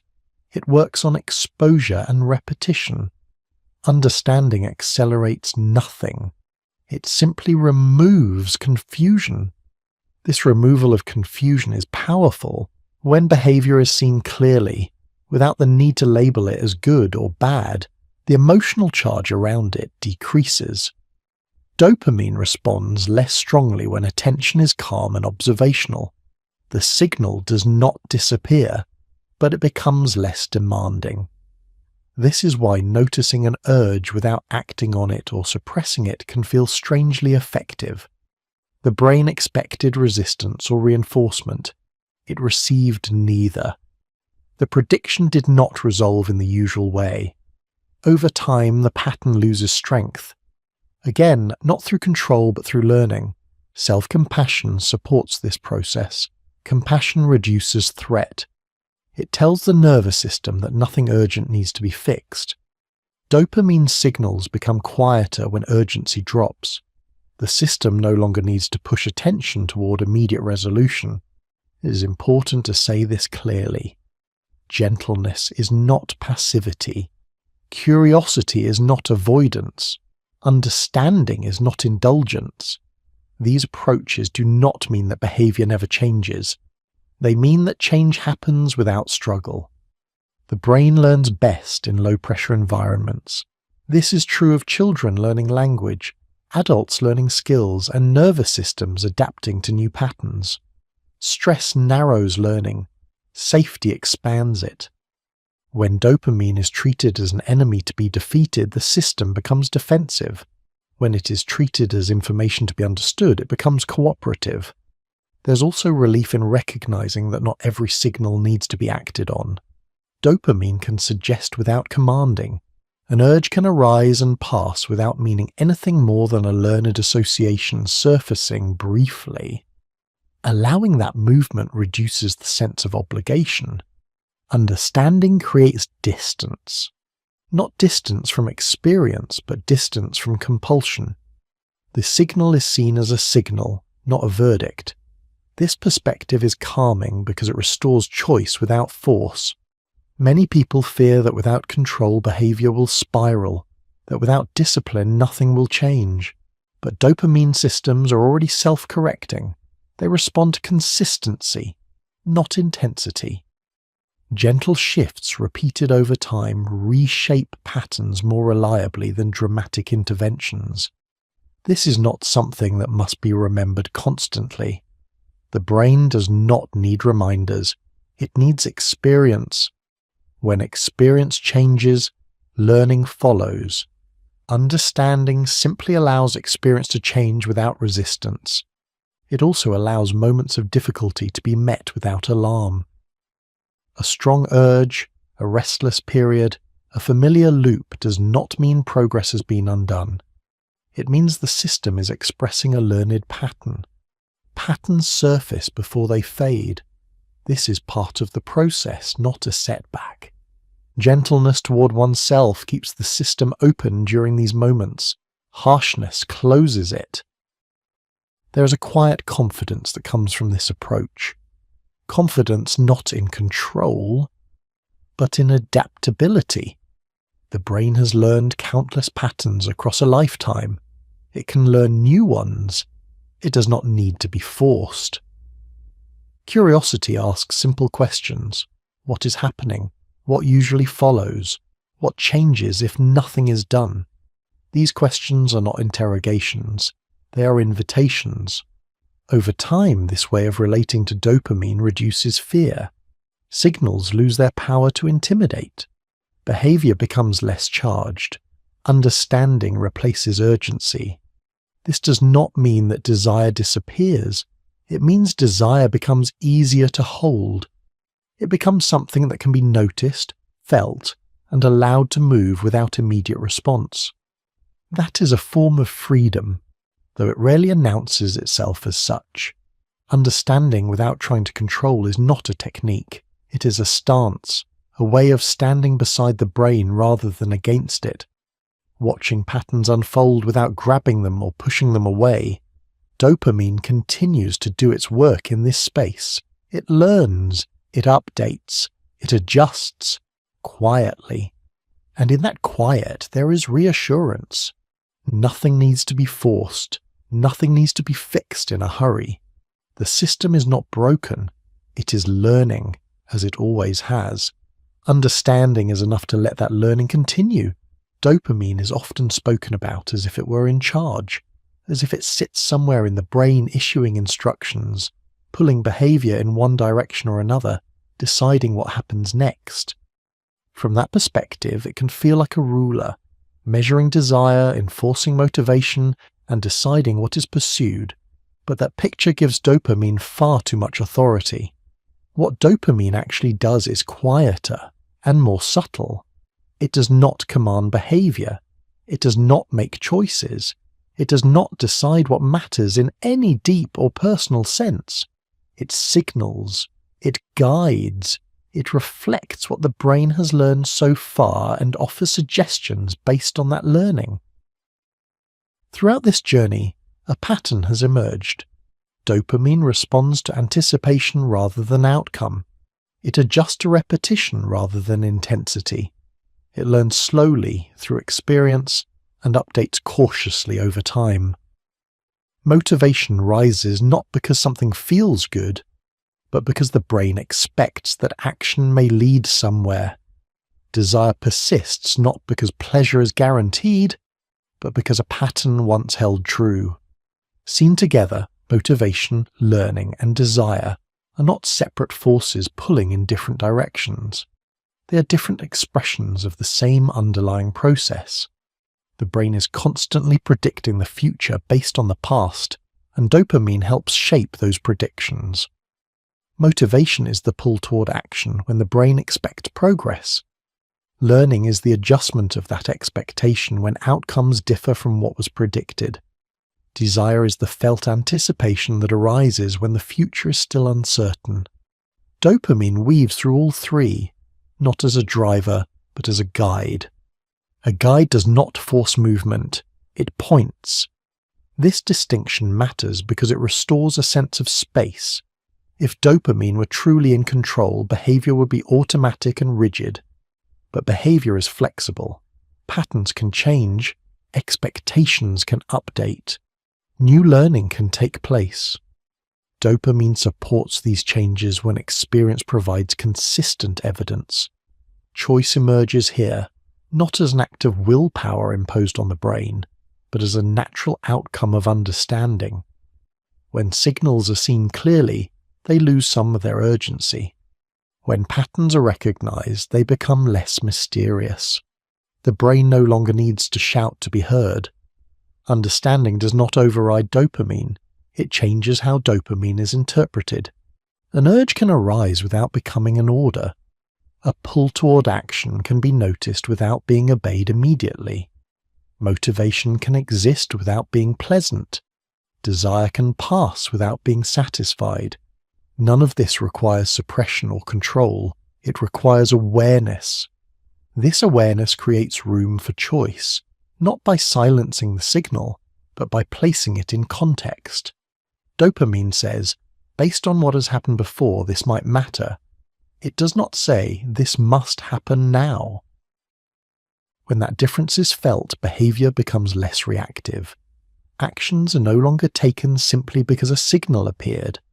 They are taken, or not taken, with a sense of proportion. The signal is one piece of information among many. This is not a dramatic shift. It does not arrive with certainty or resolution. It is subtle. A slight pause, a moment of recognition, a quiet sense that a feeling does not require immediate response. Over time, these moments accumulate. The brain learns that not every signal leads to action. Dopamine adjusts accordingly. Patterns soften. The guide recalibrates. This is how understanding reshapes behavior without force. It is also how self-trust develops. When the brain sees that awareness does not lead to threat or suppression, it becomes less defensive. Signals become less intense. The system relaxes. Learning continues. This reframing also removes much of the fear around dopamine. If it is not a ruler, it does not need to be dethroned. If it is not an enemy, it does not need to be fought. It is part of the brain's navigation system, offering directions based on previous maps. Those maps are not permanent, they are updated constantly. When experience changes, dopamine changes with it. When expectations are no longer met, the signal fades. When new patterns appear consistently, the signal follows. This adaptability is built in. It does not require micromanagement. Meaning emerges naturally here, not as something dopamine provides, but as something the brain constructs over time, when effort, learning, and expectation align. Dopamine helps mark the path, but meaning grows through accumulation and integration. This is why so many experiences that feel meaningful are not immediately pleasurable. They unfold slowly. They ask for patience. Dopamine supports them quietly by reinforcing continuation rather than excitement.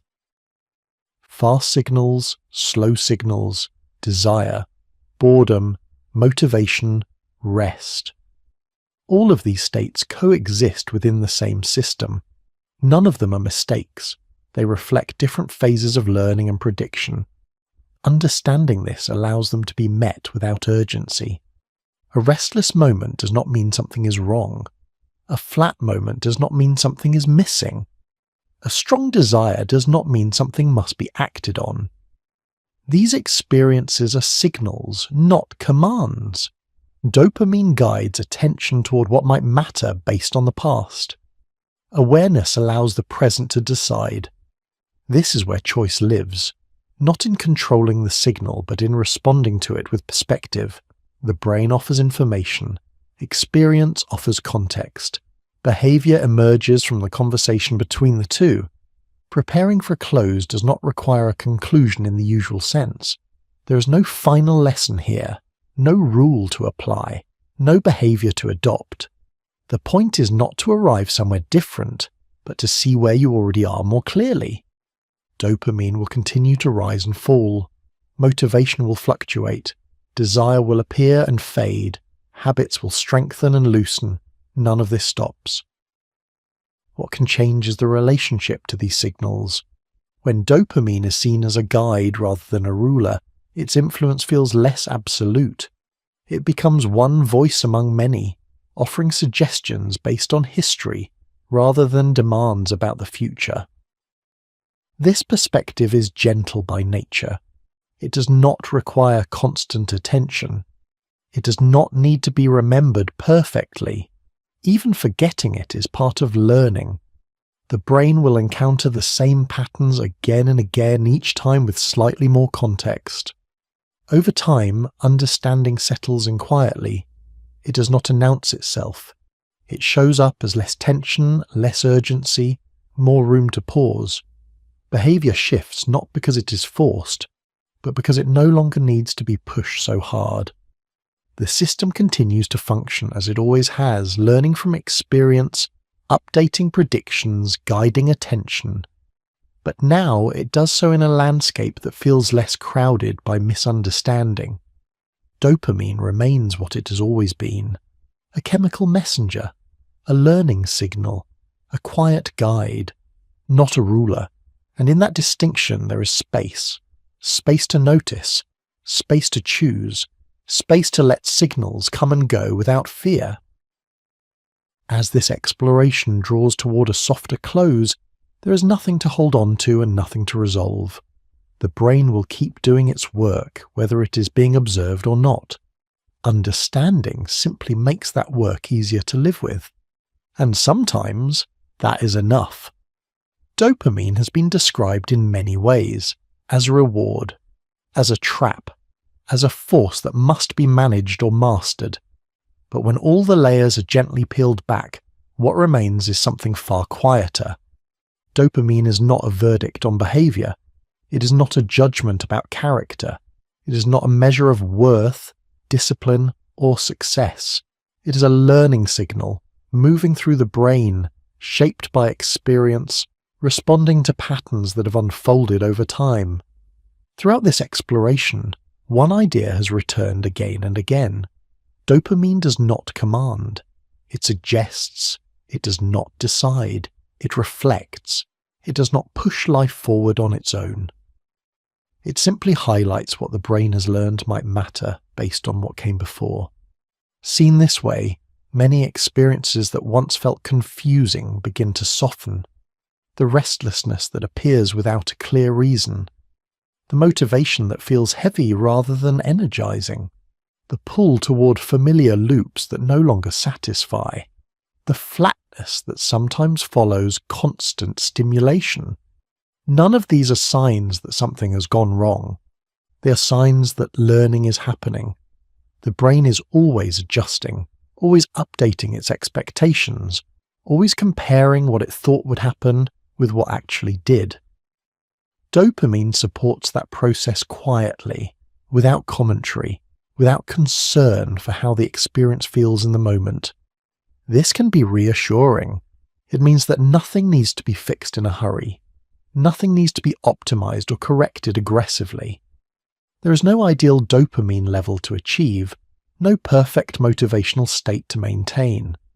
The system is already doing its work, adapting continuously to the rhythms of life. Understanding replaces urgency. When behavior is seen as the outcome of learning rather than failure, guilt loses its grip. When desire is understood as anticipation rather than weakness, it becomes less threatening.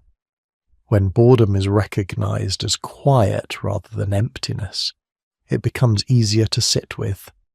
When motivation feels uncomfortable, it no longer needs to be dismissed or forced into enthusiasm. Nothing here requires control. In fact, much of what has been explored points in the opposite direction. Trying to dominate or suppress these signals often adds tension without bringing clarity. The brain does not learn best under pressure. It learns best through consistency, safety, and time. Understanding offers that safety. It allows signals to arise without being treated as commands. It allows urges to pass without being feared. It allows patterns to be noticed without being judged. In that space, behavior can change naturally, not because it is forced to, but because the learning context has shifted. Optimization promises certainty. Understanding offers perspective. Optimization suggests that there is a correct state to reach, a final arrangement where motivation is steady, desire is appropriate, and satisfaction is reliable. The brain does not operate in that way. It moves, it fluctuates, it adapts, it learns in cycles rather than straight lines. Understanding accepts that movement. It does not try to flatten experience into something manageable. It allows complexity to exist without immediately trying to resolve it. This is not resignation. It is trust in a system that has evolved to learn from experience rather than obey instructions. Dopamine's influence is quiet precisely because it is constant. It does not appear only in moments of excitement or craving. It is present in effort, in waiting, in repetition, in rest. It shapes attention subtly, nudging it toward what seems relevant, then letting it drift when relevance fades. This quiet influence is easy to overlook. When something feels intense, dopamine is often blamed. When something feels dull, it is often suspected to be missing. But dopamine is there in both cases, adjusting, recalibrating, responding to patterns that extend beyond any single moment. Recognizing this can be grounding. It shifts focus away from chasing particular feelings and toward noticing how experience unfolds over time. It encourages patience, not as a virtue, but as a natural consequence of how learning works. The brain does not rush to conclusions. It waits for evidence, and evidence accumulates slowly. Meaning too accumulates slowly. It is rarely delivered in flashes. It grows through effort that continues even when enjoyment fades, through patterns that teach over time rather than entertain in moments. Dopamine helps support those patterns, not by creating meaning, but by reinforcing the paths that allow meaning to emerge. There is no requirement here to remember everything that has been said. Understanding does not depend on recall. It depends on exposure. Ideas settle gradually, often resurfacing later in quieter moments, reshaped by experience. Reflection does not need to produce answers. It can simply leave questions open. How does anticipation feel in daily life? When does effort feel heavy, and when does it feel purposeful? Which patterns continue to teach, and which simply repeat? These are not questions to solve, only to notice. The brain will do the rest on its own. As this exploration comes to a close, there is no final instruction to follow, no behavior to adopt, no signal to suppress or amplify. Dopamine will continue to rise and fall. Motivation will come and go. Desire will appear and fade. Attention will drift and return. Habits will strengthen and loosen. All of this is normal. Nothing here suggests that life should feel smooth or settled all the time. The brain is not designed for permanent satisfaction. It is designed for learning, adapting, and responding to change. Dopamine supports that design quietly, without concern for how tidy the experience feels. What can change is the relationship to that process. When dopamine is understood rather than feared, its influence feels less absolute. When learning is recognized rather than judged, behavior feels less personal and more understandable. When experience is allowed to fluctuate without constant evaluation, the nervous system relaxes. That relaxation does not solve everything, but it creates space to pause before reacting, space to notice without correcting, space to let signals come and go without attaching meaning to every rise and fall. In that space, life feels a little less demanding, even when it remains complex. The brain will continue to guide attention toward what it has learned might matter. Awareness simply allows that guidance to be received without being mistaken for instruction. Dopamine remains what it has always been, a messenger, a marker of learning, a quiet influence shaped by time and experience. Nothing is broken, nothing is missing. The system is doing its work, patiently, continuously, whether it is being watched or not. As this moment settles, there is no need to carry anything forward deliberately. Let the ideas drift where they will. Let attention soften. Let the brain return to its own rhythms. Understanding does not need to be held tightly to be useful. Sometimes it is enough to know that the signals guiding life are quieter, kinder, and more adaptable than they often appear. And that, for now, can be a comforting place to rest.